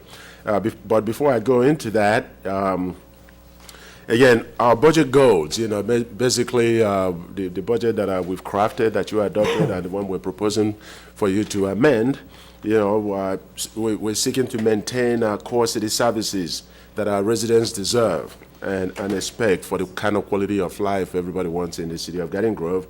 And that includes maintaining 911 emergency response times, protecting local drinking water, fighting gangs and drugs, and preventing cuts to the number of police officers, firefighters, and paramedics at public safety. And as the city manager pointed out earlier, there's some small addition. I'll call it small, just 1 or 2 additions to the police numbers.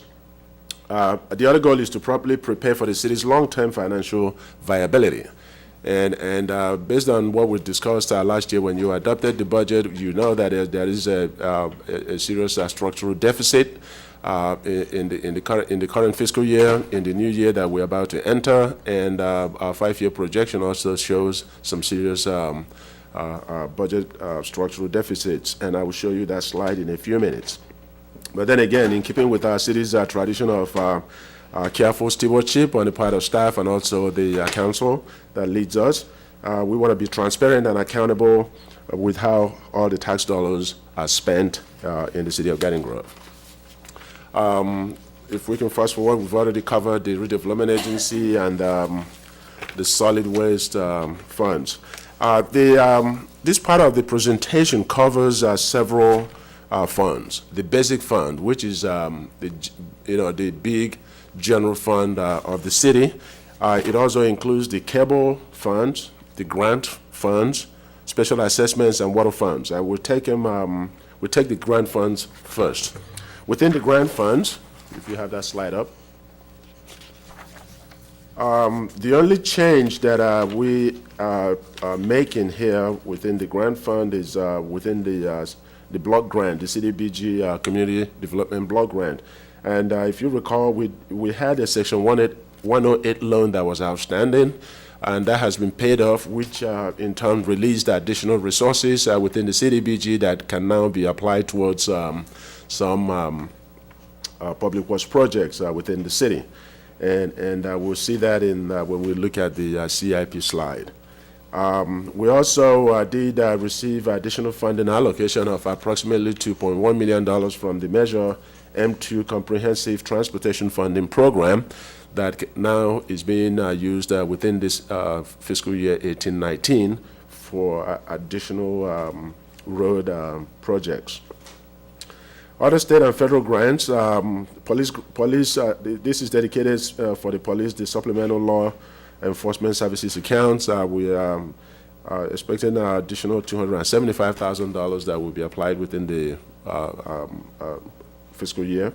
Home grants also, there's an increase at $280,000, and there's also $88,000 from Caltrans Bike Corridor Improvement Program that is now available that we also want you to appropriate for that purpose. So those are the changes within the grant funds.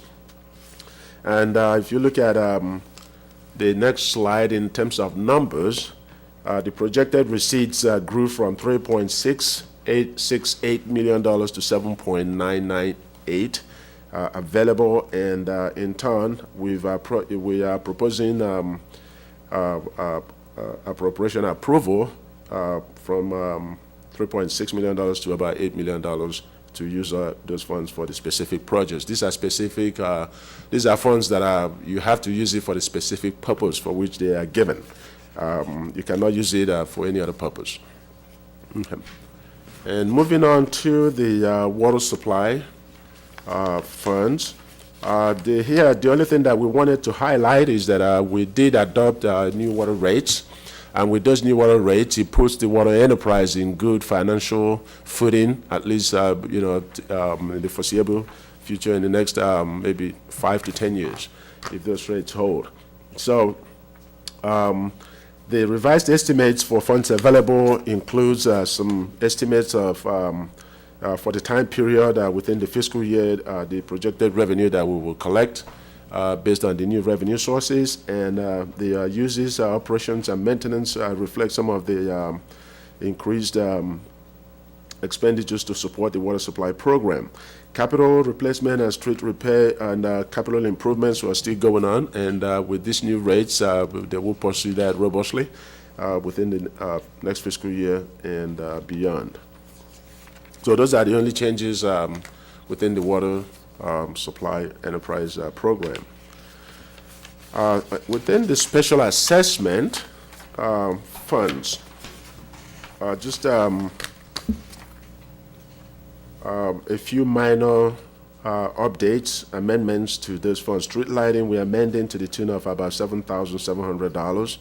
GGTID that you just heard, a few minutes ago, just additional $103,000 in Main Street assessment, a whopping $300 amendment to that budget. So these are basically minor amendments to update the budget that you approved previously for the special assessment funds.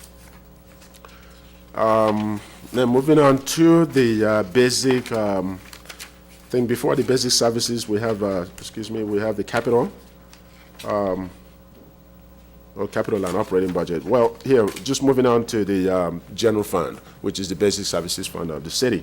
Again, this slide here, basically, the same information that you've seen before. We are a full-size city. We have police, fire, everything, and currently with 643 full-time employees, 231 part-time employees. We have 1 police station and 7 fire stations. Our demographics, the population, according to state records, is that we're 176,000 in population, but I know some of our departments, especially the police, will beg to differ that we're over 200,000, and maybe daytime population is well above that. Unemployment rate is still low within the city, about 4.8%, which is great. We're centrally located in Orange County, which has been a good thing for us, especially being close to Disney. Top employers are hotels, lodging, healthcare, industrial, and big box stores. We continue to maintain a credit rating with positive outlook. And I emphasize that because part of the reason, even though we're struggling financially, we have this structural deficit that we still need to fix. But our internal service funds, some of those funds that we've set aside over the years to fund vehicles when we need to replace them, for our insurance funds, to take care of our insurance retentions for liability, workers' comp.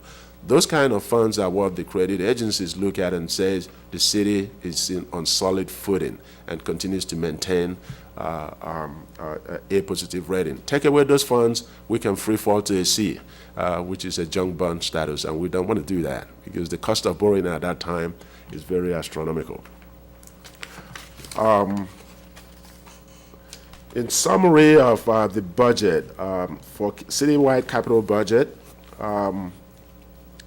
the adopted budget was $16.9 million, and the amended budget is now $2.3, and that's basically as a result of the additional M2 money that we received, that were pointed out earlier. On the operational side, we adopted a budget of $228.8 million, and the amended budget is $226.2 million, and I'll go through the details because that operating budget includes the 5% cutback that was approved as part of the balancing measures last year, and we'll go through some of those details.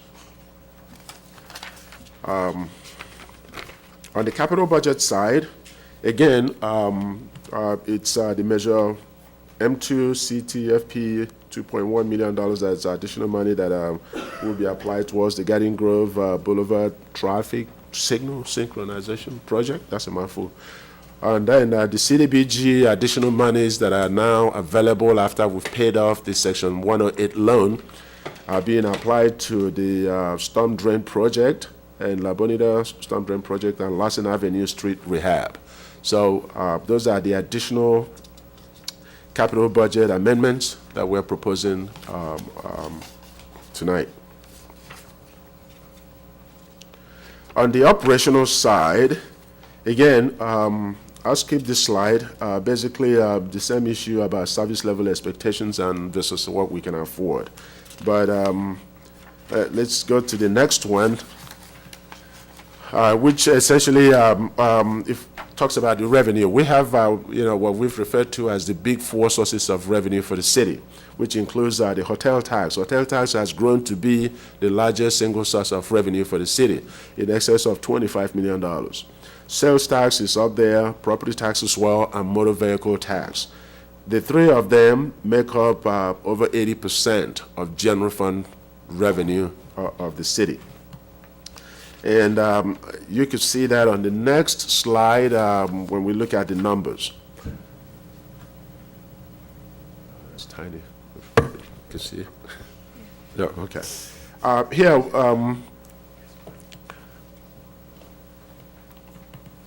what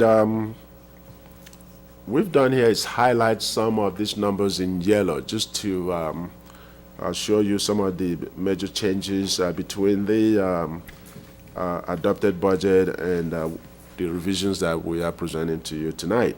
If you look at the first column of numbers where we have the yellow line, it says fiscal year 2017-18. That's basically the current fiscal year, which will end in the next couple of weeks. What we've done now, we have some new numbers. We think, with sales tax for the current fiscal year, we're revising that down because we think we budgeted about $21.9 million, and our estimates today, based on our consultants' recommendations, I think we'll close the year with about $21 million. And in turn, for fiscal year 2018-19, where we proposed and adopted in the adopted budget the amount of $22.4 million, we've also revised that down to about $21.87 million.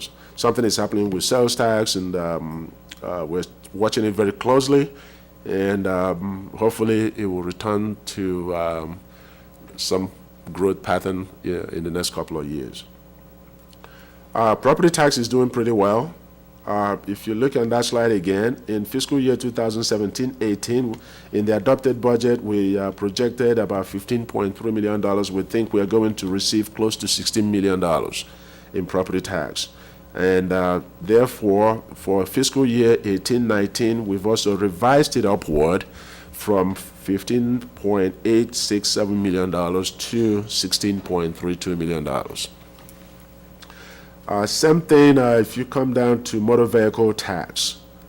We, in 17-18, we adopted $16.6 million as the estimate. We think we're going to exceed that and end up with about $16.86 million. And in turn, for the fiscal year 18-19, we've also revised it upward close to $200,000 from $17 million to $17.2 million. Transit occupancy tax, the hotel tax, we haven't done anything to that. We're holding steady. We proposed in the current fiscal year 17-18 $24.9 million. We think we're going to make it. For next year, $25.958 million, we think we're going to make that amount. So those are basically the big changes on the revenue slide. In summary, if you go to the bottom, the fiscal year 17 came in a little better than, we think we're going to end up a little better, $111 million versus $110.3 million. For fiscal year 18-19, the revisions that we are proposing to you tonight, we believe that instead of $113.05 million, we'll probably receive $114.567 million. So that's good news on the revenue side of the equation here. Now, moving on to the cost side. Labor cost is close to 78% of our total budget. And that includes all the salaries, benefits, and funded liability, everything that goes into running a city. Contractual services, which is service augmentation requirements, it's up about 9%.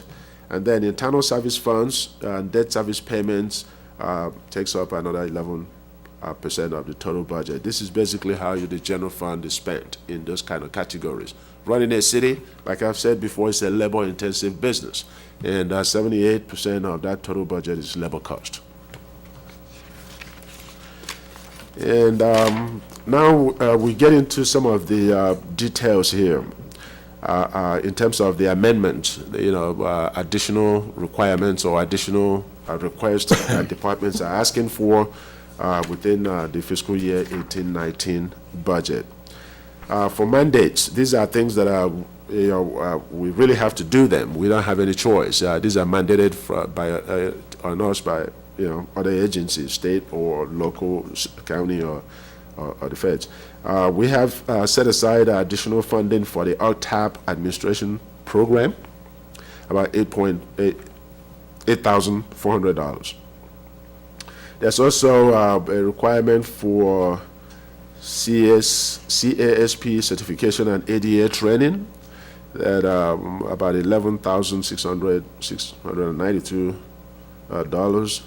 Our jail contract increased by $16,300 plus, and 800 megahertz cost sharing contract also increased by about $29,500.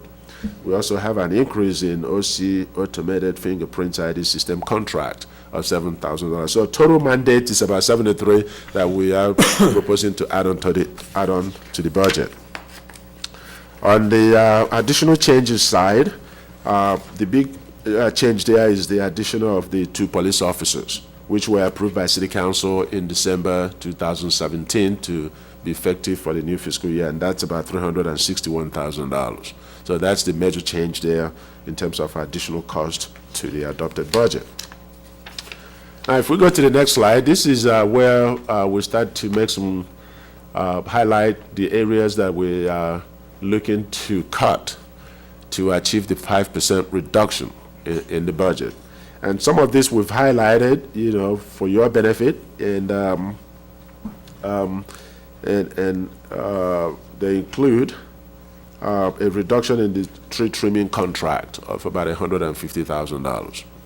Now, this is significant in terms of tree trimming because at some point in a couple of years, we need to, or in the next year or so, we need to, reappropriate these monies, because if we do not for a long time and we don't trim the trees appropriately, we usually will see the impact on accidents and on the risk management and insurance side of things. So this is one that I want to point out that. The other one is, the proposal to rotate closures of park restrooms, and that will save us about $83,000. And we're also reducing our plan check contracts to the tune of about $159,000. And this one, I think, it would not impact the work in terms of approving plan checks and all of that stuff. It's a contractual service that we had in place for quite some time, and we're cutting it back. If the level of activity increases sometime in the future, we'll come back to you and request for additional appropriation to make sure that, we continue to provide the same level of service to the citizens. We're also proposing to eliminate the SET program, and that will save about $10,000. And part of the proposal, again, from the police department is to reduce the Master Reserve Officer program. And the next one here is the School Crossing Guard program. And we're looking to restructure that. And I don't know, City Manager, Mr. Stice, if you want to say something about that. Maybe there's some discussions that... Yes, to the Mayor Pro Tem and the members of council. So if you know that there's 17 locations around the city where we have school crossing guards. So we've had some conversations with the Unified School District. One of the recommendations of the police department was reducing this program. And so we have had some very preliminary discussions with the Unified School District about how can we better manage that program. We're going to be, we've had some conversations with them about using volunteers at these 17 locations and some other things that will help us with some of our budget problems. I'm going to anticipate that we'll be coming back to you probably towards the end of July with some recommendations, because we'll be kids are out of school right now, just getting out of school, but September will be here before we know it. So we are, this was one of the recommendations that was in the budget last year, so we're trying to work through that. Just quickly on that, is this something that's been taken to the school board or to the school district directly to ask them to pay for it versus a volunteer basis? We've had, what we've had is just some very preliminary discussions at the staff level with myself, Dr. Maffei, Garden Grove Police personnel. So we have more work to do on this. Yeah, I'd like to challenge the district to potentially pay for that. One of the things I will mention, Councilmember Kloppenstein, we're also working with them on the school resource officer program. And so we all know some of the environment that, that some of our schools are worried about across the country, some of the horrific situations that we've seen. Our police department thinks that they have an opportunity to really re-engage and really energize that program. And so our police chief, Captain Ed Leyva, and I have also had some conversations with Dr. Maffei about that point also. That may be an area where there's a little more flexibility for them to think about, because these are activities that are on their property as opposed to crossing guards not being on their property. But Yeah, but these are kids leaving their school that could potentially be struck by a car, and we know how fast people are speeding by schools. I get calls all the time about Garden Grove High School and issues with traffic. So I still think that there needs to be a little bit more pressure applied in terms of them fitting the bill for that. we understand and will take that sentiment forward. Okay. Then the last item there that we just wanted to highlight is a reduction of $100,000 in our building repair and maintenance program. How long we can really do that, not quite sure. But in a couple of years, we need to re-up it to ensure that we don't let things go too bad before we replace them.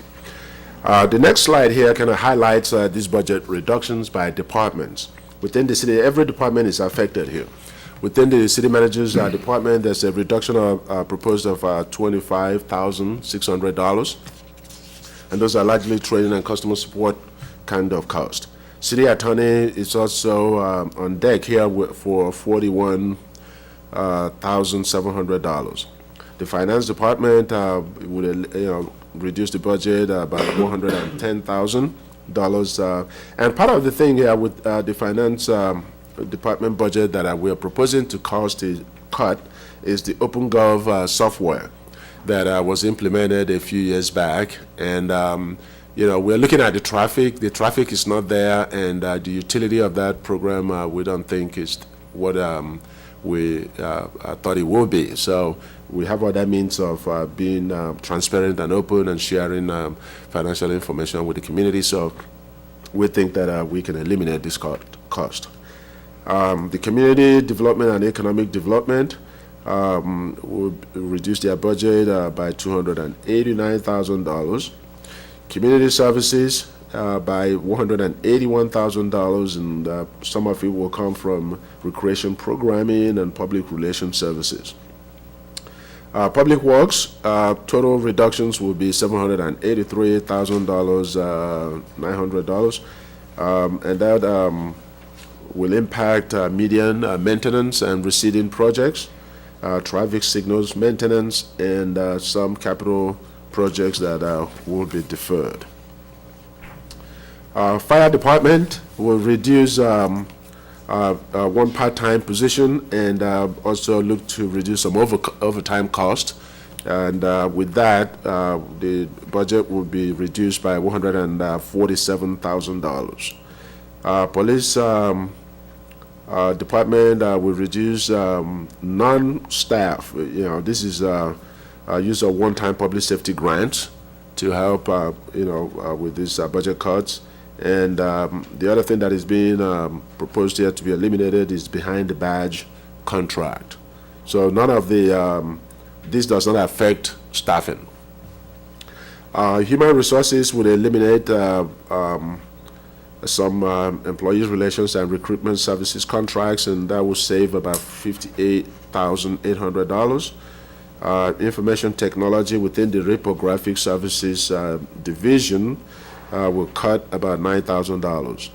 And we've also looked at all of our internal service funds, which includes phones, equipment maintenance, computer vehicles, and from all of those sources, we think we could reduce their impact on the general fund to the tune of $338,800.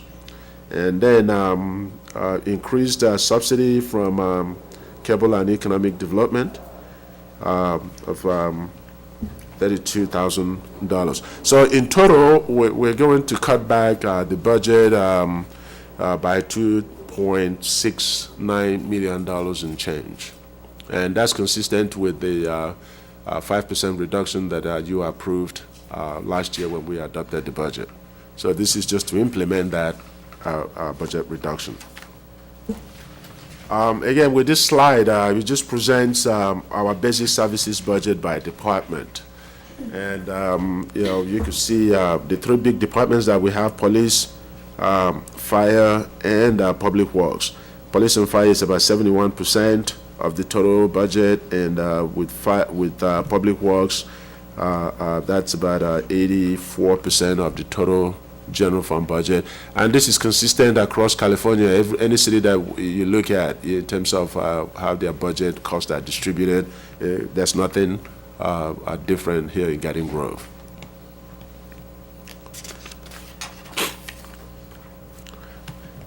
Now, this slide shows the summary of everything that we've done so far, and it summarizes the entire amendment proposal that we're bringing forward to you tonight. Total updated resources, it's about $114 million, and you saw that on the revenue slide. And then the total adopted expenditure budget that you passed last year was about $118.3 million. The structural deficit, it's now $3.78 million. When we adopted the budget last year, it was about $5.3 million. And then with all the additional mandates and supplemental requests that we are proposing to you tonight, including the 2 police officers that's already been added to the fiscal year 18-19 budget in December, that increases the structural deficit to $4.15 million.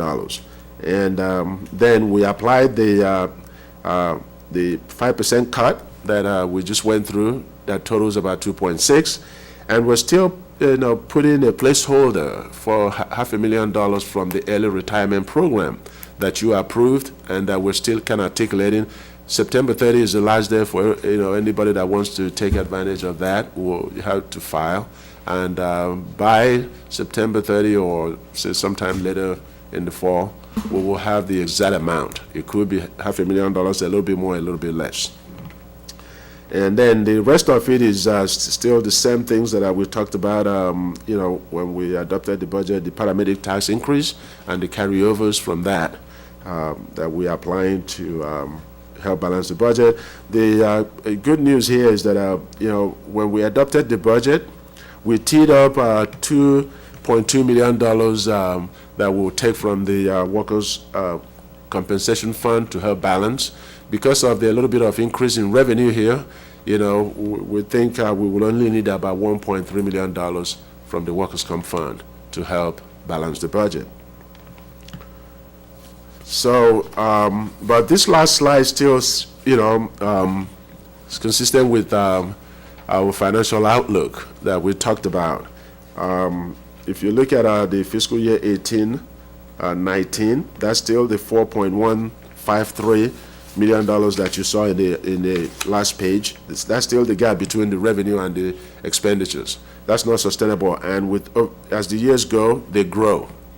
Revenue is static, it's sort of, but the expenditures, if you apply just a 2% growth on the expenditure side, and maybe even a 3% natural growth on the revenue side, you see that structural deficit continues to grow.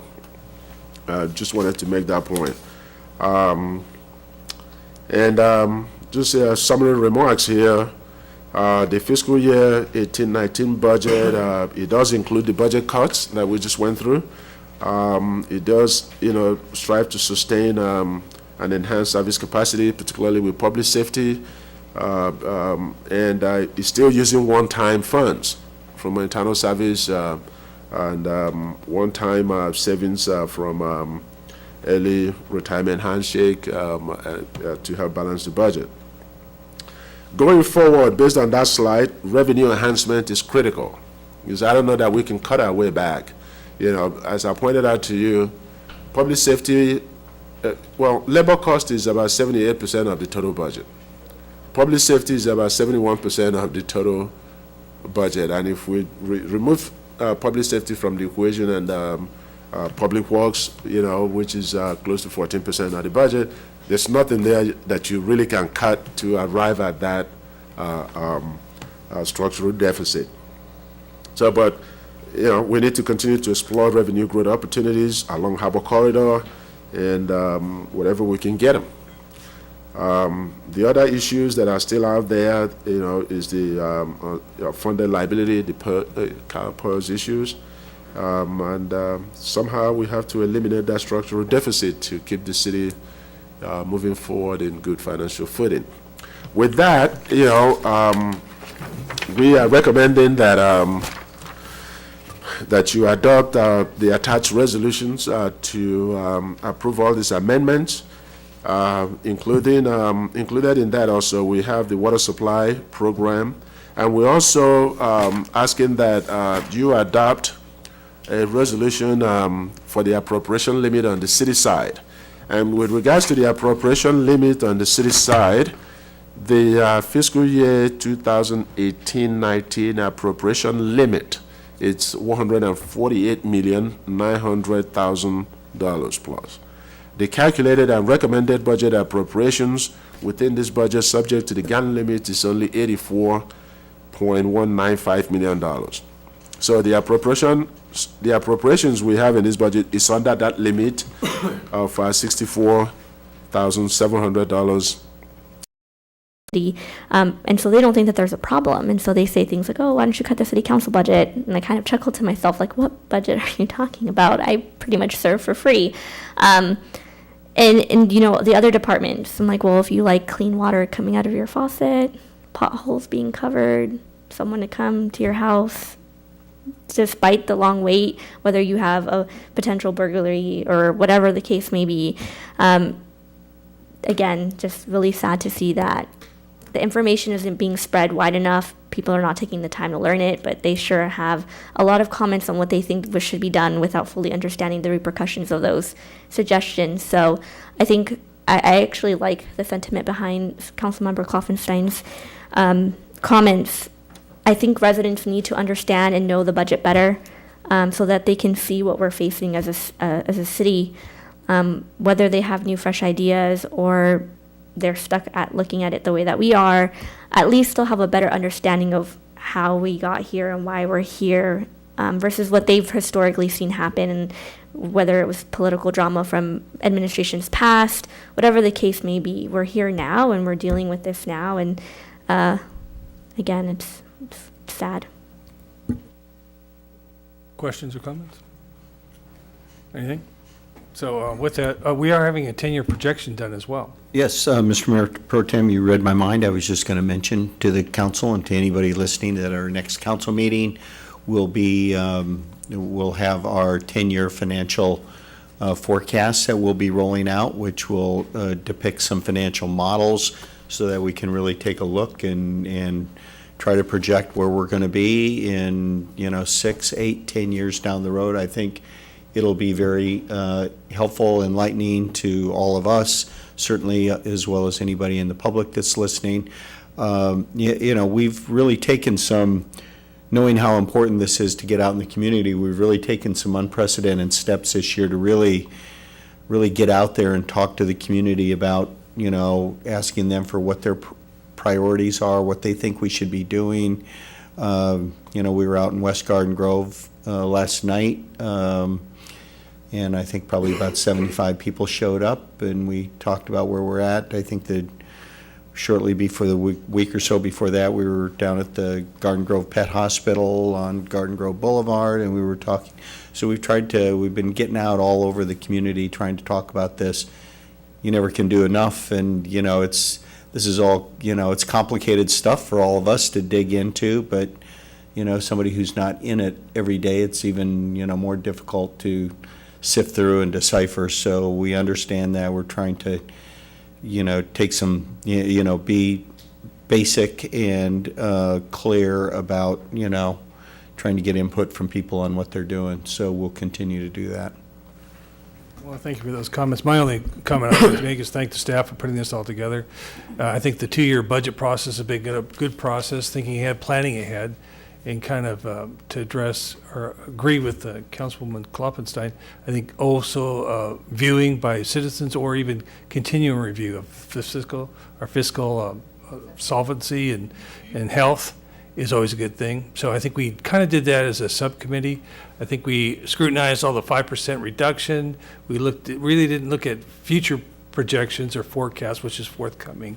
But we looked at different things, more input, innovation, technology down the road, whatever we could do to be more efficient, which also reduces costs. We looked at cost containment, but what was given to us by the 5% reduction was the non-essential, we can basically spare these amounts for a short term to get through this budget crisis or this structural budget structural deficit we're going through. We may have to look at further ahead at some harder choices or harder challenges. It's always difficult and a challenge balancing. We had a commentator speaker earlier talk about like, where's the money going? Well, you can see it right here in the budget, line item by line item. It's no surprise. There's total transparency. Where the costs go are all laid out here. There may be some criticism or question like some things getting more or less and this and that. It's a balancing. Just like Stephanie said, it's like your home budget. You have to look where you can cut, what you can afford, and look at the revenues down the road too. So it's been difficult, and I admire and appreciate the work of the staff, budget staff putting it together, but the entire staff, all the employees of the City of Garden Grove have always gone above and beyond.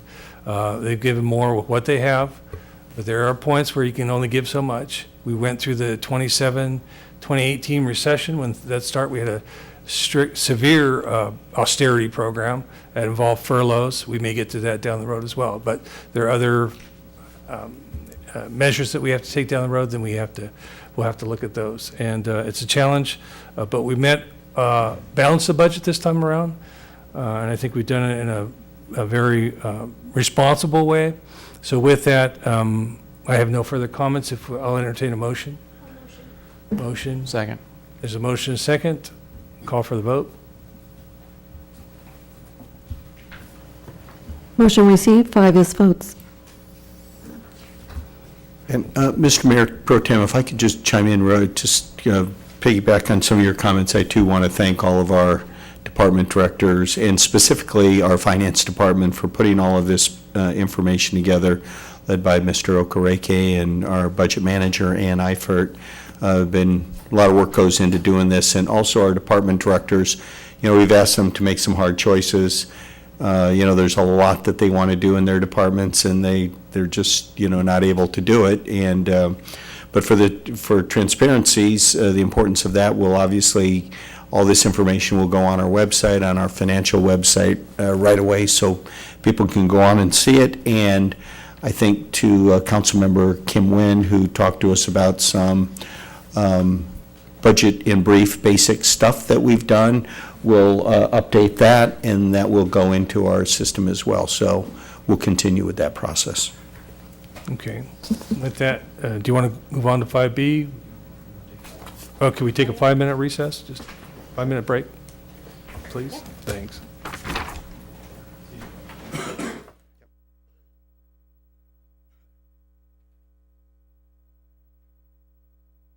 Year 2018-19 to provide jail booking and security, and Lieutenant Whitney is here to give the report. Good evening, Mayor Pro Tem and members of the council. I'm here this evening to obtain City Council approval to amend an agreement with Geo Group Incorporated for one fiscal year, for next fiscal year 2018-2019, to provide 24-hour jail booking and security services for the police department. The police department has contracted for these services from Geo Group since 2000. In 2015, the police department completed a formal RFP process for jail contract services, and Geo Group was the winning bid. During the RFP process, there was only one other proposal. After participation in the competitive RFP process, the City Council approved a 3-year contract agreement with Geo Group.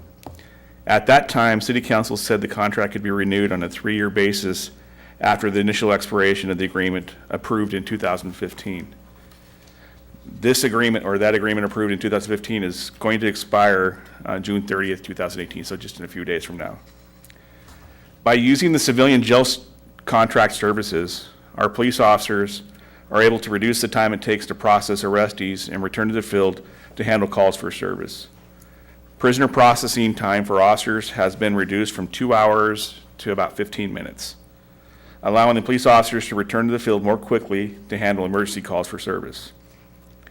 Over the past 3 years, there has been an increase in crime, as you're aware of that, in the city, and arrests made by the police department. In 2014, officers made 5,619 arrests.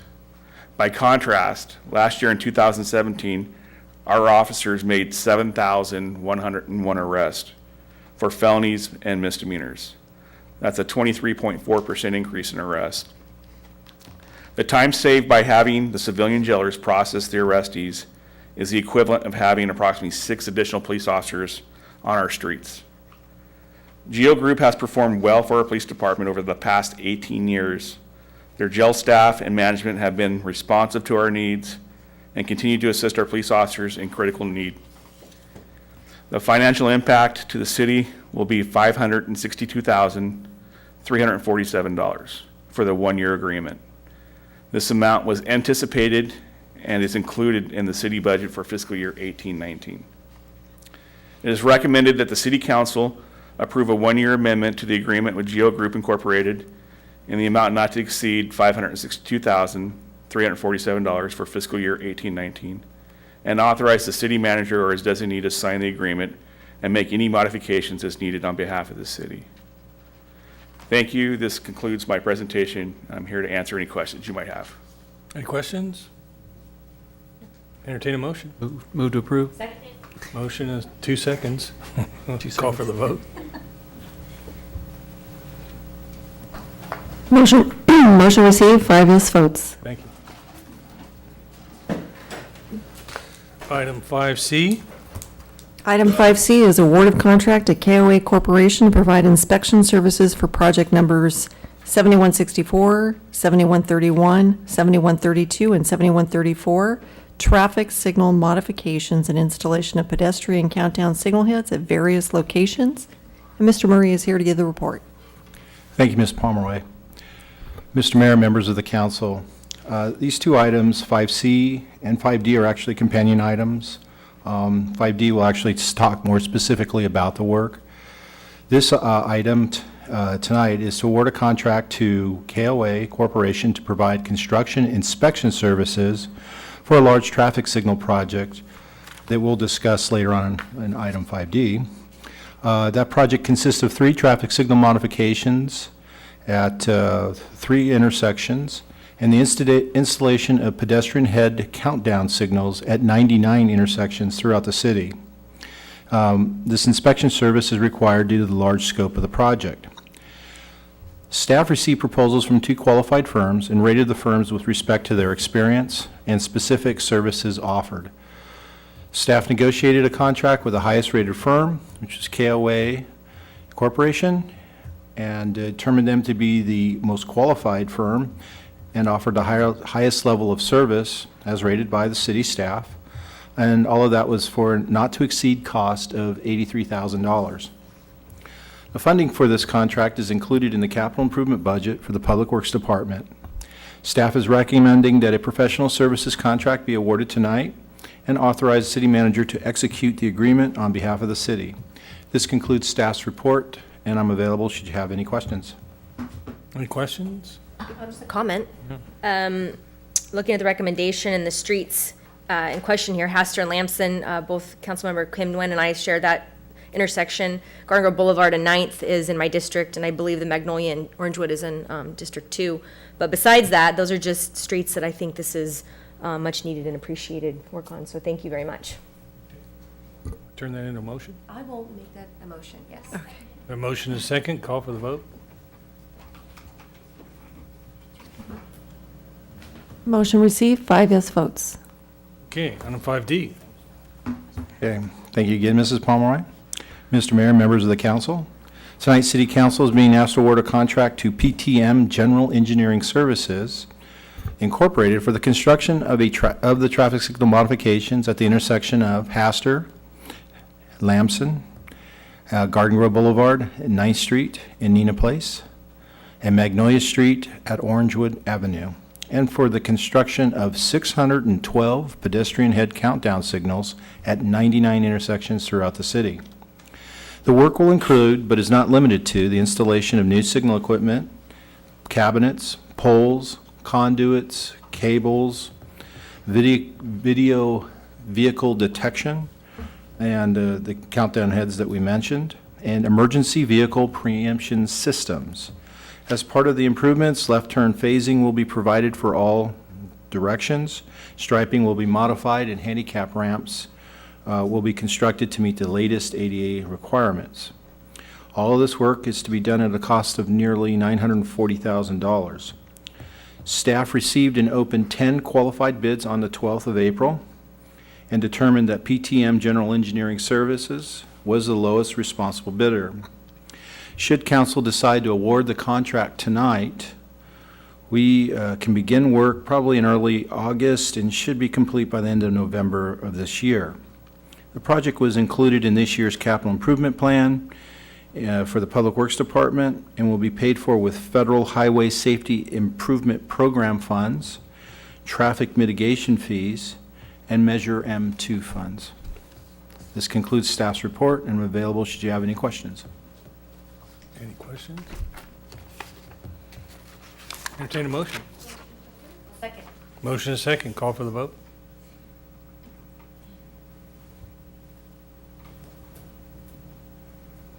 Motion received, 5 yes votes. Okay, item 5E. Item 5E is award a contract to Southern Counties Oil Company doing business as SC Fuels to provide fuel and fuel management for city vehicles. Thank you, Ms. Pomeroy. Mr. Mayor, members of the council. Tonight, City Council is being asked to award a contract to Southern Counties Oil Company, which is doing business as SC Fuels, to provide fuel for city vehicles. The contract is for 3 years at about $1 million per year for a total of $3 million, with an option for 2 additional years, provided the original $3 million has not been used. Should funding be exhausted, staff will need to return to council to authorize further expenditures. The Public Works Department is responsible for providing about 275,000 gallons of fuel a year for our vehicles, and currently we are operating on an emergency contract. Staff received and opened 5 qualified bids on May 7th of this year and rated the firms with respect to their experience, fiscal solvency, and specific services offered, and of course, cost. The staff is recommending that you award the contract to Southern Counties Oil Company this evening. This concludes staff's report, and I'm available to answer any questions. Any questions? Yeah, say that number. How many gallons a year? 275,000. Wow. That's a lot of fuel. We have a lot of vehicles too, so, okay. Over 600. Yeah. One other question. So we pay what we're metered for, right? Is it a flat fee or we're actually per gallon? It's a per gallon fee, but, and it's based, I mean, we buy a lot each time. Whenever they fill up, it's a few thousand gallons. And what they will do is monitor the tanks. And if they, the tanks get a little bit down, even if they're not so much down, but there's a good price that comes up because they're getting that on the market, and that price fluctuates a decent amount. But if we get a decent price, then they'll come in and top us off or fill us up at that particular moment to try and maximize the little fluctuations in a market. Right. And they take care of all the transportation costs and all the monitoring. Thank you. Okay. Motion to approve that? There's a motion? Is there a motion? No, I there raised is a now. motion. Okay. I'll second. There we go. Motion and a second. Call for the vote. Gotta have fuel.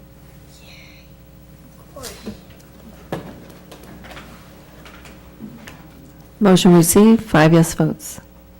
And item 6A. Item 6A is the second reading and adoption of ordinance number 2893 entitled An Ordinance of the City Council of the City of Garden Grove establishing the amount of money for paramedic services that must be raised by an ad valorem tax override and the setting of the tax rate of said override. Okay, this is the second reading, Reading. so want to go straight to entertaining a motion. Move to approve? There's a motion Second. and a second. Call for the vote. Motion received, 5 yes votes. Okay. We're at items from, matters from the mayor, city council members, and city manager. 7A, update on the 4th of July holiday public safety preparation. We have a report. Good afternoon, Mayor Pro Tem and council members. It's a pleasure to be here tonight and give you a different, or another update on the 4th of July preparations that your public safety divisions have been doing here in the city. So I have a brief PowerPoint presentation that'll hopefully answer some more questions and more in depth than the presentation you received 2 weeks ago. So from a proactive perspective, both your fire department and your police department have done a number of steps. Proactively, we've been actively looking at all the different mediums of sale. Our arson team has been monitoring any illegal sales of fireworks in the town or in the adjoining areas, and we're happy to report right now that there is nothing that they've seen, no activity that they've been able to act on. That doesn't mean that sales are not taking place or people are purchasing them, but they're not purchasing them within the city itself. Other things that have been taking place as we're getting ready to inspect our fireworks stands. Fire prevention staff, collaborating with Building and Safety Department, will be inspecting the 39 approved fireworks stands. And after they're inspected and receive their safe bill of health, if you will, they'll be inspected each day by a fire company to assure that they're safe. Other things that have taken place, block parties. As you know, we've recently increased the permit cost for the block party to $136.50. This is to cover the exact cost of a police officer as well as a fire prevention inspector to inspect each permitted block party and assure that they're safe. Our intention isn't to go in there and ruin the day, but to make sure that things are safe and that there's good access for the public safety vehicles that need to respond there. And we'll also be having an eye out for some of the unpermitted block parties and make sure that those stay within the realm as where they're supposed to be. There is a number at the bottom of the PowerPoint for more information regarding block parties for our community services number, which is 714-741-5200. On the 4th of July itself, we are stepping up public safety resources to make sure that we're prepared to respond to what may take place. As far as our arson team, 2 of our arson team members will be teamed up with police officers to patrol the area. They'll be looking for the illegal fireworks and anything that is related to that. Are also, because our arson team members will be on duty that day, if something takes place, they'll be able to react quickly and investigate the arson fires.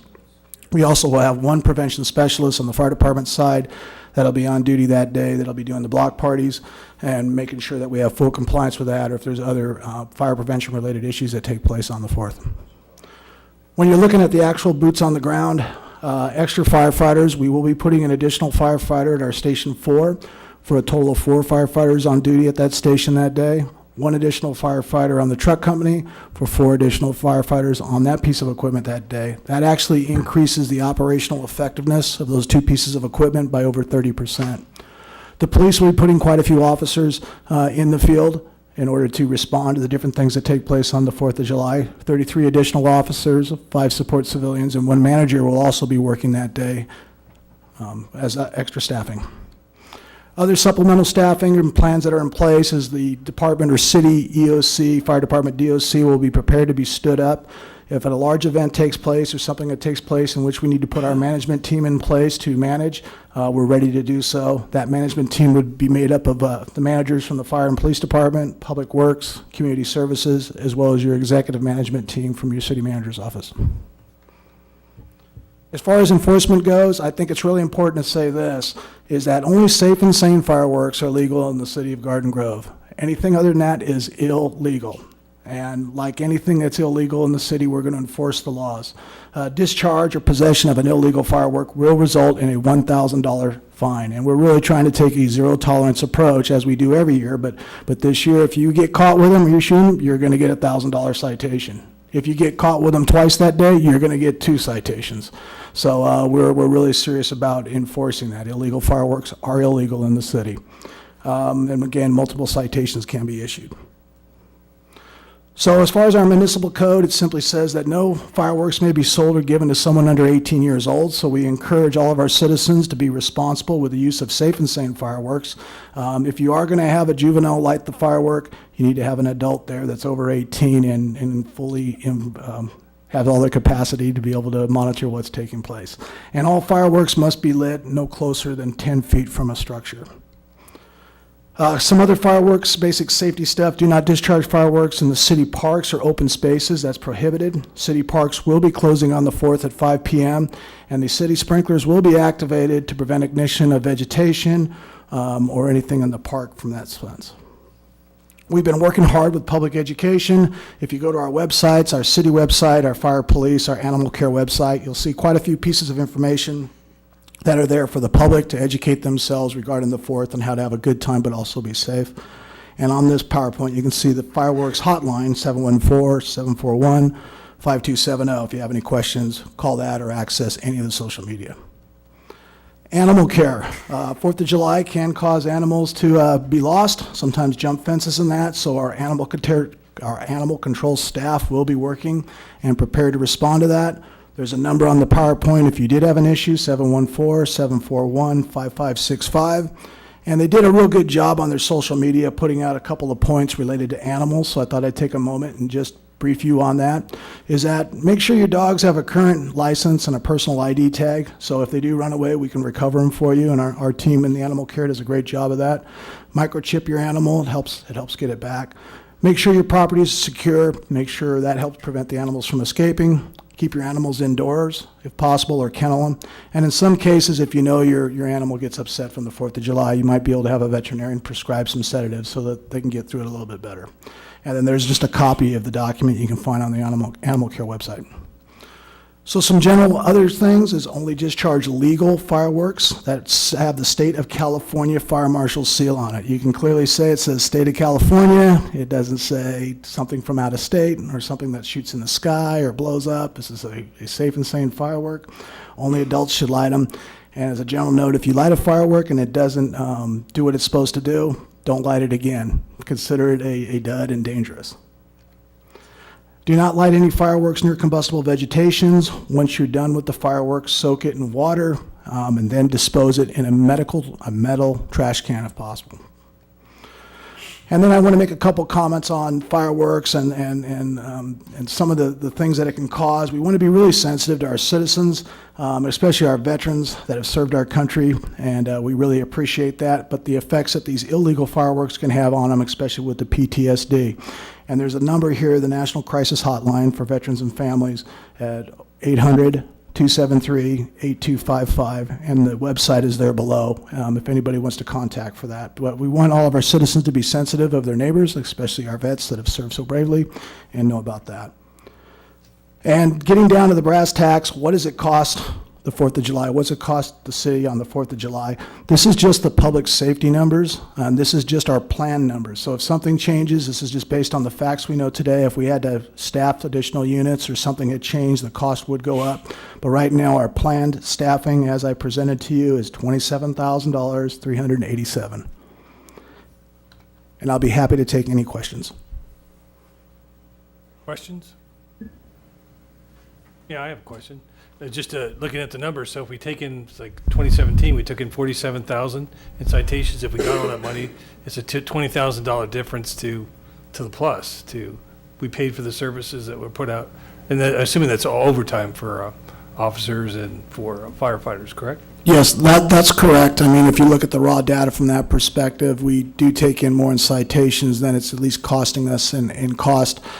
That doesn't have the cost of public works or the other ancillary services that the 4th of July cost. I didn't have those numbers available to present at this time, but there is some other costs. But yeah, I mean, if you do it side by side, yes. Okay, Mayor Pro Tem, is there a way then that maybe we could get a cost analysis for everything or a deeper look at what it costs kind of per department? Or if we don't have the public works side or the animal care side included in that, maybe it'd be good to see those numbers.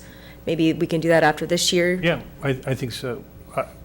I would be in favor of doing something like that. Certainly, Mr. Mayor Pro Tem, members of council, Councilmember Kloppenstein, we'll do a post-event follow-up report for you as well, where we'll come back, we'll report on the number of citations issued, what the exact costs were for all of our agencies, and any other new data or instance information that comes forward. So you'll get that sometime in July or August, probably. The questions or comments? I just have a few more, and that is related to, I'm in favor of one of the speakers talking about advisory board. I mean, we could use this as a base year for something like that. What expenditures, what we put out, what we take in, the citations and such, what new methods we have, what citizens can do. I think, is the police chief here? Chief, you mentioned something very, very poignant last night when you talked to the citizens group about citizens have a responsibility in their own neighborhoods to do that, and they should be reporting it no matter what, if illegal fireworks are going off. I don't think we're going to control that. Well, there's legal fireworks and illegal fireworks, but the crux of the matter is fighting the illegal fireworks. And if anybody's driven throughout the county, as I have over a few years, it's not just Garden Grove, it's everywhere. And I mean, 10 out of the 34 cities in the county allow fireworks legal, but all cities have illegal fireworks. It's easy to see. So if we can do something in any way to look at citizens being involved with enforcement and reporting, I think that's the key to a citizens or advisory group being involved with something like that. If we have to take a look at block parties of honoring permits, if there's abuse, excessive amounts of calls in those areas, maybe we look at something like that as too. Not allowing permits in certain areas or something like that. I've even considered, I know we're a general law city, we can only charge $1,000 for administrative citation. I would even consider a charter city provision, a hybrid of a city that allows a higher fine for something like that. I know I think Huntington Beach has a $3,000 fine because they're a charter city. I don't mean to press on the legal. I know we just reduced the city attorney's budget by $41,000. But I think it's maybe something to look at down the road, like a charter. Maybe there's other avenues or areas that we can look as a possible charter city. It may be a great undertaking, a great lot of money, but if it gives us the means to enforce, and then we had the question of the ability of personnel to enforce and public safety. So it's kind of all combined, but this has been a major problem throughout the years. We're not the only one with this problem, but we have to continually look at ways that we can address it. And I appreciate everything the fire is doing, and I feel for the police department to try and catch these people, illegals, fireworks that are going on. So anything we can do year in and year out to look at it, I'd say let's do it. And if we can implement things and have more enforcement with the citizens involved, more power to it. So that's my comment. I'd like to add, that's good. I want to add one thing, maybe looking to next year. Maybe we can put some resources into the before and after the 4th of July illegal fireworks, because I know there's a lot of neighbors that, there's these random ones that go off that just drive everybody nuts, more so than maybe the couple hours on the 4th of July. And I'm not condoning illegal fireworks, but it seems to me like where most of the problems come in is the knuckleheads that are, got the illegal ones to begin with, and then they set them off at 2 in the morning on a random day, 2 weeks, 3 weeks before the 4th of July. So maybe we can look at some sort of policing that. We could put some resources into policing that because if we can find them, find their cache of the stuff that they got, we can get a hold of it, or you can take possession of it, right? If you see, right, Chief? Yeah, that's correct. We will take possession of any illegal fireworks and cite you. So there's 2 ways you can get it. Possess them, we'll take them and cite you, or get caught launching them or lighting them, and you'll receive a citation as well. Right, so if you got that one guy in the neighborhood or something that's, 2 weeks early every night at a certain time, kind of zone in on where that person's at, and you might be able to get their payload there before the 4th or, So we should put some resources into that. And then it usually goes a week or two after the 4th too, but. Yeah, we can certainly look I into do that. have to warn, though, that the violation has to be in the presence of the officer. Oh, sure, yeah. We cannot be going in backyards or Right. breaking down doors. Sure. To do that without a warrant, so. Right. Okay, thank you.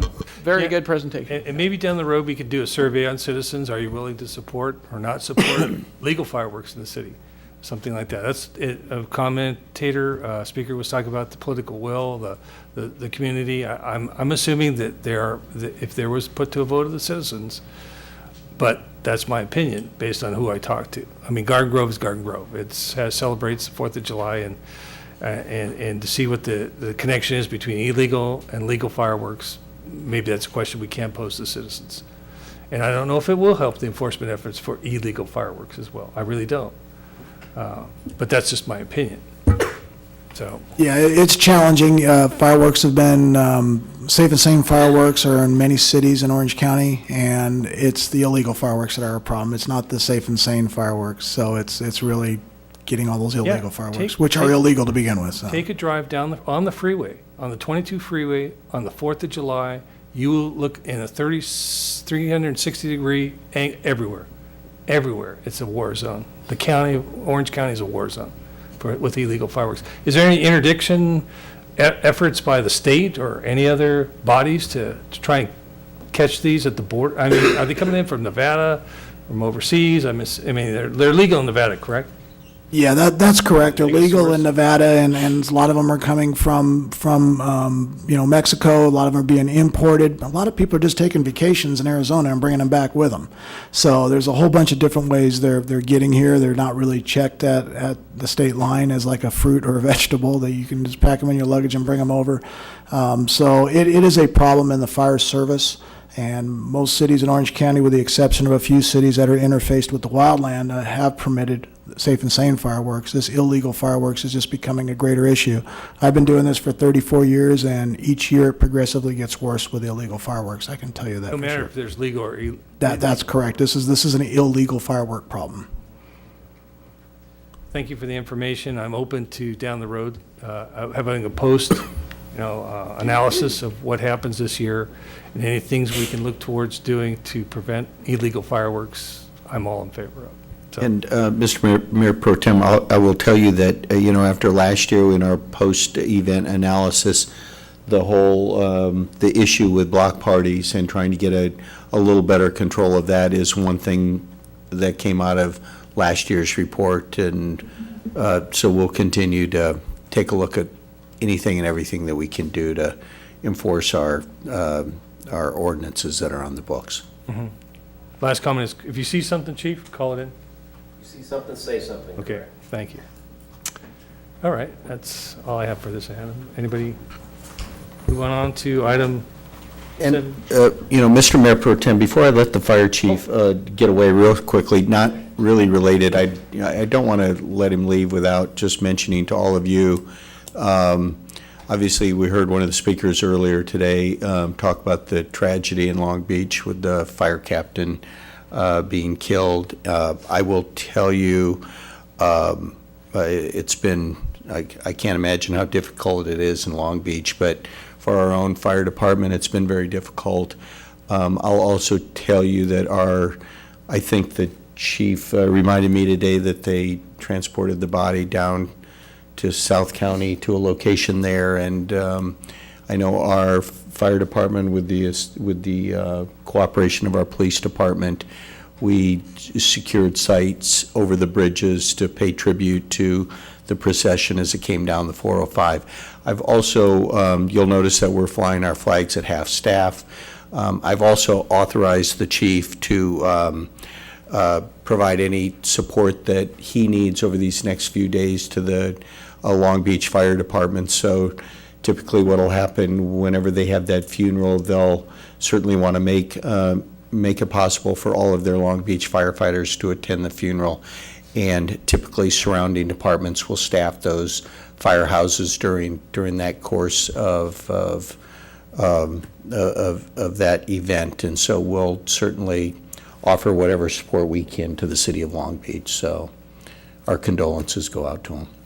Thank you for mentioning. Thank you, City Manager, on that. And our fire department does appreciate that. We are a fire family. You know, we are a city family and also a greater fire family. And these type of events, like when it happens to an officer, it hits us pretty hard, and it kind of checks us as to the reality as our job and the dangers of our job. So we certainly appreciate your support and the manager's support. So thank you. Thank you. Item 6B, 7B, excuse me. Update on traffic safety and security concerns in District 6 as requested by Councilmember Kim Nguyen. Good evening, Mayor Pro Tem and members of council. It is my pleasure to give you an update on traffic safety efforts that we've done, as well as security concerns in District 6 as requested by Councilmember Kim Nguyen. I'll start with regards to the area of Roxy and Trask. Radar speed trailers have been utilized on Trask on Roxy, south of Trask, to monitor speed in those areas. In the past year, 2 stop signs have been posted for both east and westbound Trask and Roxy. Officers have completed or written over 300 citations near Trask and Roxy intersection, and only 1 traffic collision has been documented. On Roxy, south of Trask, a pedestrian crosswalk has been installed. Large fluorescent signs with arrows pointing to the crosswalk location is bright and clearly visible to warn drivers of the crosswalk as they approach. And our police motors continue to maintain high visibility on Roxy and Trask, enforcing all traffic violations. Any questions with regard to Roxy and Trask? With regard to Hastur and Lamson, this area has a history of both serious injury traffic collisions and fatal collisions. The majority of these are related to bicyclists and pedestrians crossing the roadway illegally. In the past year, the Neighborhood Traffic Unit has conducted 4 to 5 bike and pedestrian operations through the OTS grant funding. The Neighborhood Traffic Unit has completed over 250 citations, primarily for bike and pedestrian violations. Additionally, vehicle traffic has been monitored, and several traffic citations for speeding have also been issued. Lighting has been improved to better identify pedestrian and bicyclists in the area. Approximately 20 signs illuminating "Do Not Cross, Use Crosswalk" have been posted along Hastur in the high accident area.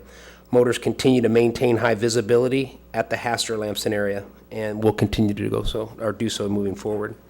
With regard to your concerns on the Wintersburg Channel, I'll be speaking first, and then I'll turn it over to Bill Murray, who'll be handling the public works portion. PD advised school officials and school resource officers of security concerns expressed by the residents. PD warned students not to trespass on county flood control channel property and threatened to arrest for trespassing. The special resource team, which is in charge of our homeless, stepped up patrols of the area to address potential transient issues. No complaints were filed. The Crime Prevention Unit conducted a home security inspection at a home on Ranchero Way on 10/11/18. The Crime Prevention Unit has also conducted a Crime Prevention Neighborhood Watch meeting on 10/18 in that area. And the police department continues to monitor crime data, and recently, as of last week, has not identified any crime patterns for that area currently. And I'll turn it over to City Yard now with regard to the channel itself.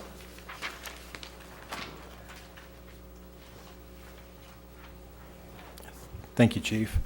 In terms of the channel, went out and physically inspected the access points at both Pierce and Trask, and we found all the access points to be locked. We did notice, like one of the issues is that the fence and the gates are a little low. So we did write a letter to the county asking them to go, if they could go ahead and raise that up, and we'll see where that ends up. Other than that, I didn't see anything particularly out of the ordinary with those particular access points. And continuing this, I'm going to hand this off to Daivu to talk about basically various traffic issues and what they've done, Public Works Traffic Division at those particular areas.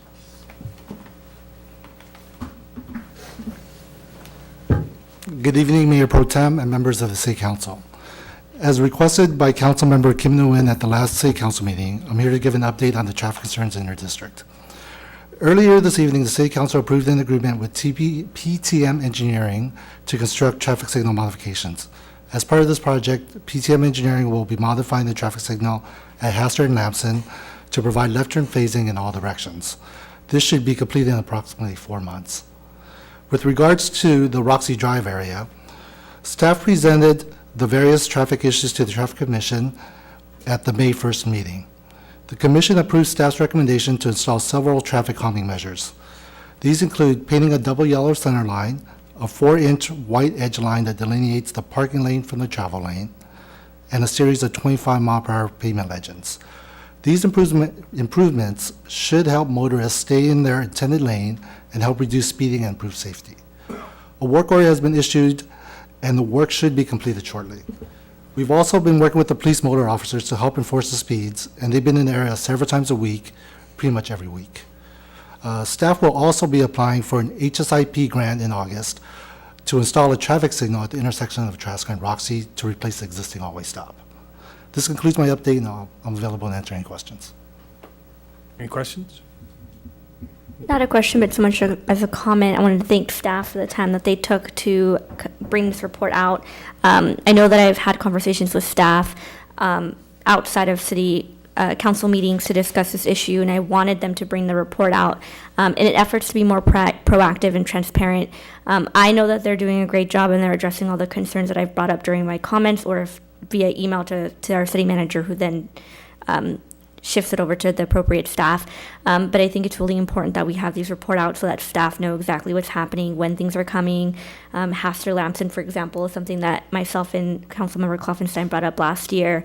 We knew that the light was coming on, but I don't think that was expressed to residents, and so questions and complaints still came in. So again, this is an effort to be transparent and proactive in engaging the residents and letting them know certain things are happening. You may not see it. Shame on us for not telling you about it. So this is my effort to do that so that you are well informed and know that your concerns are being addressed at the city council and with our city staff. Okay. Other matters from the council? Can we start at Councilmember O'Neill? Okay, thank you. Just wanted to report on that the Civic Women's Club of Garden Grove had a very successful fundraiser for their veterans group. They did a dinner dance last Saturday, and my wife and I attended.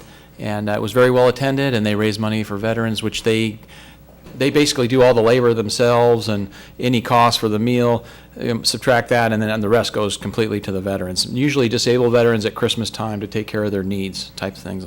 And one thing I wanted to say about the veterans, I was very disappointed in what was going on in Irvine and the Veterans Cemetery.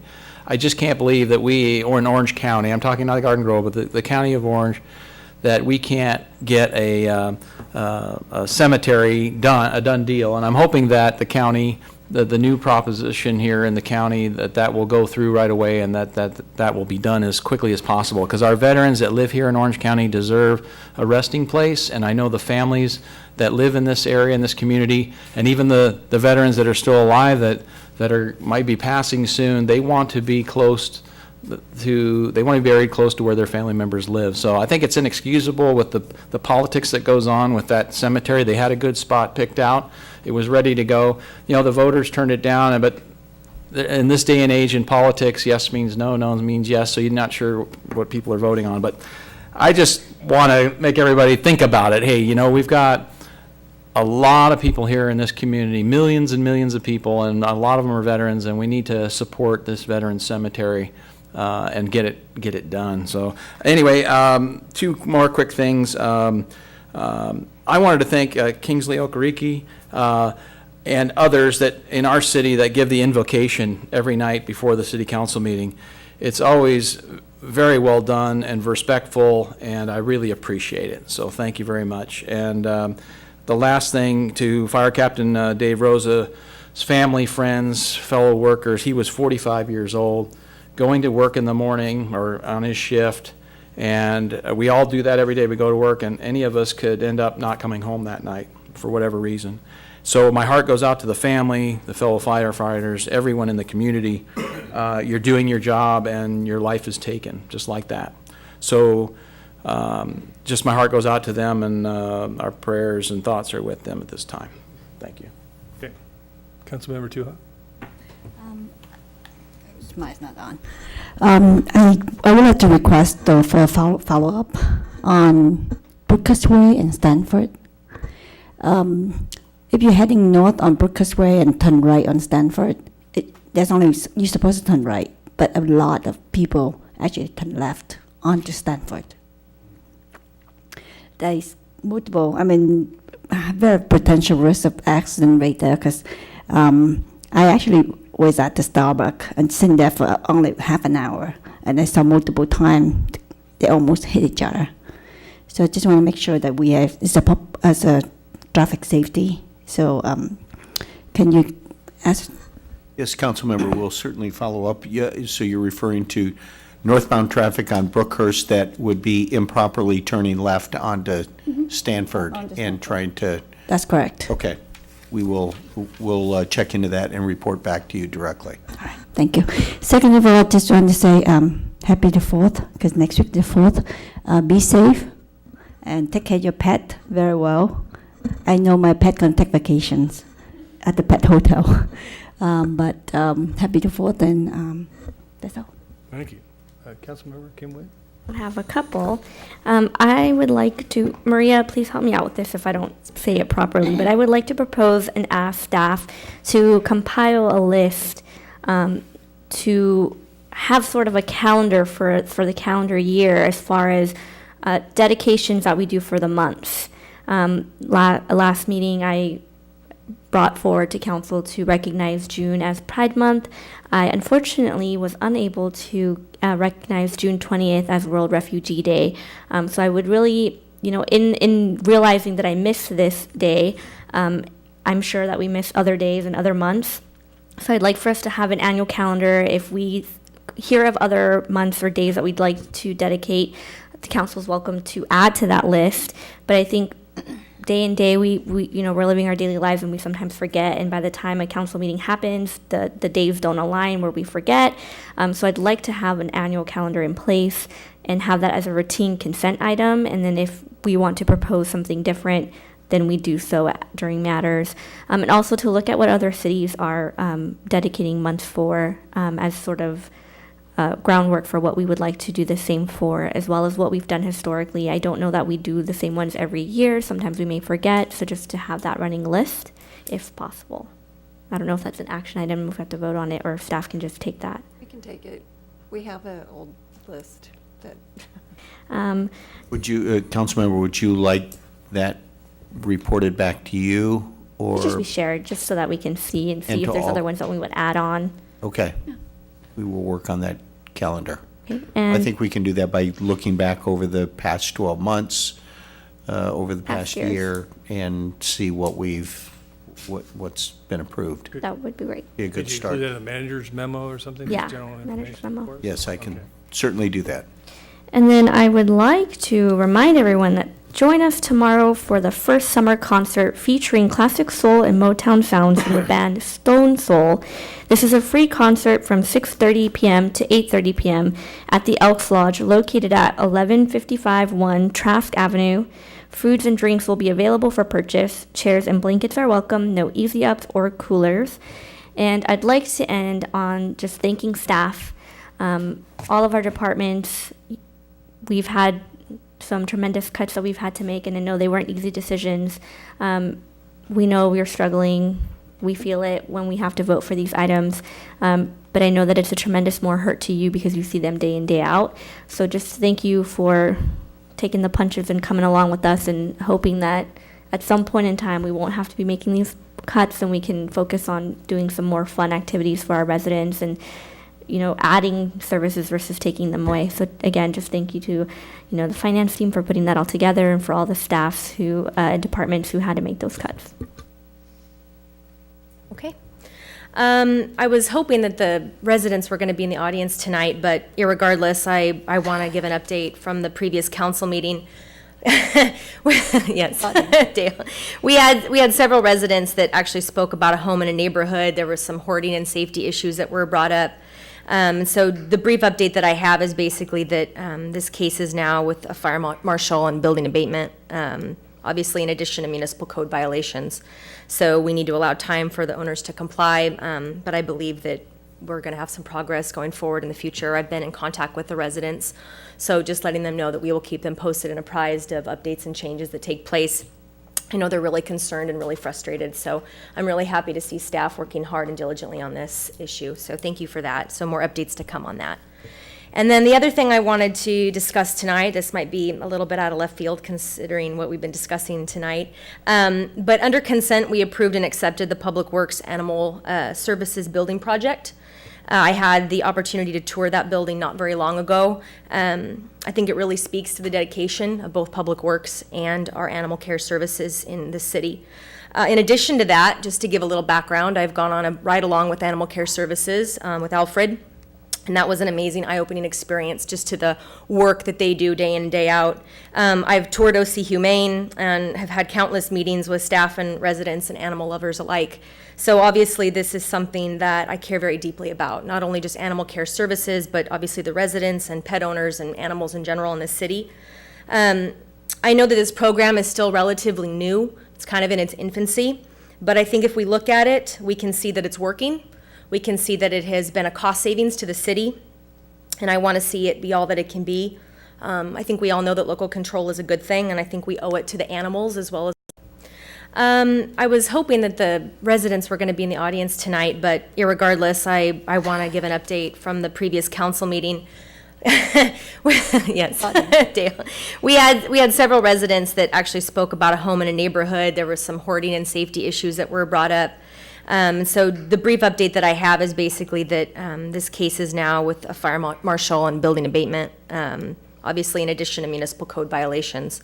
So we need to allow time for the owners to comply, but I believe that we're going to have some progress going forward in the future. I've been in contact with the residents, so just letting them know that we will keep them posted and apprised of updates and changes that take place.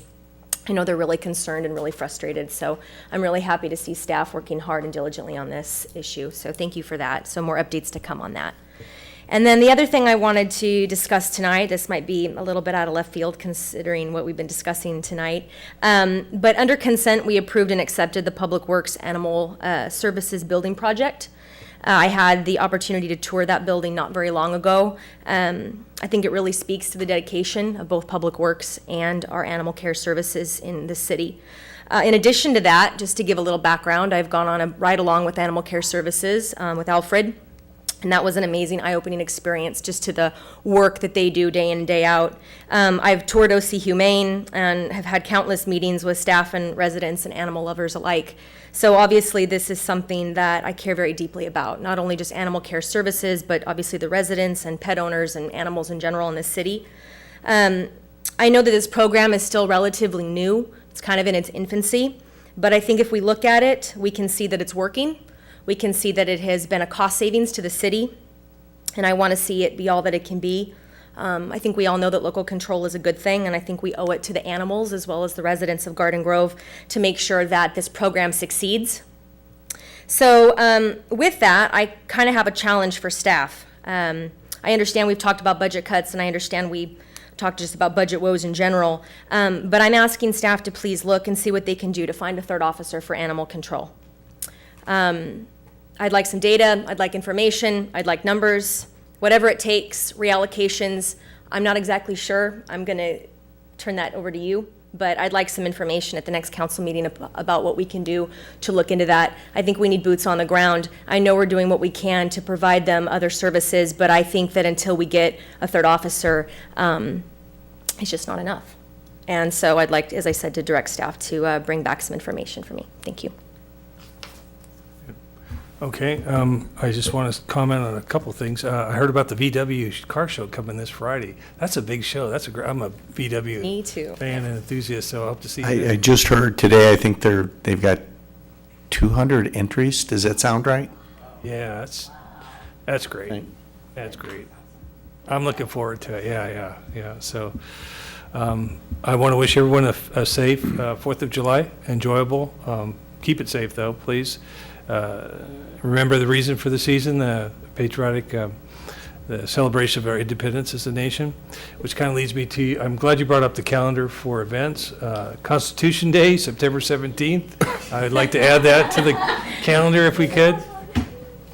And and with that, on a truly sad note, and Councilmember O'Neill mentioned it, I'd like to adjourn this meeting in memory of Long Beach firefighter Captain David Rosa. And I'd like to make a comment here. 24 hours a day, firefighters are at the ready to respond to any type of emergency that they're called upon.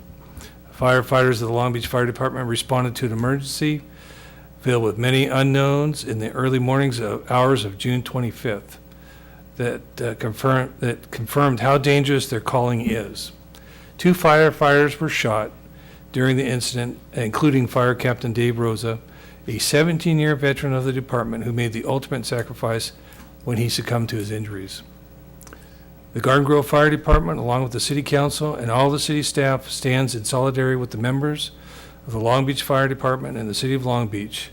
Garden Grove also sends their deepest condolences to David Rosa's family during this truly difficult time. So we are adjourning in his memory. And we are adjourned. Thank you.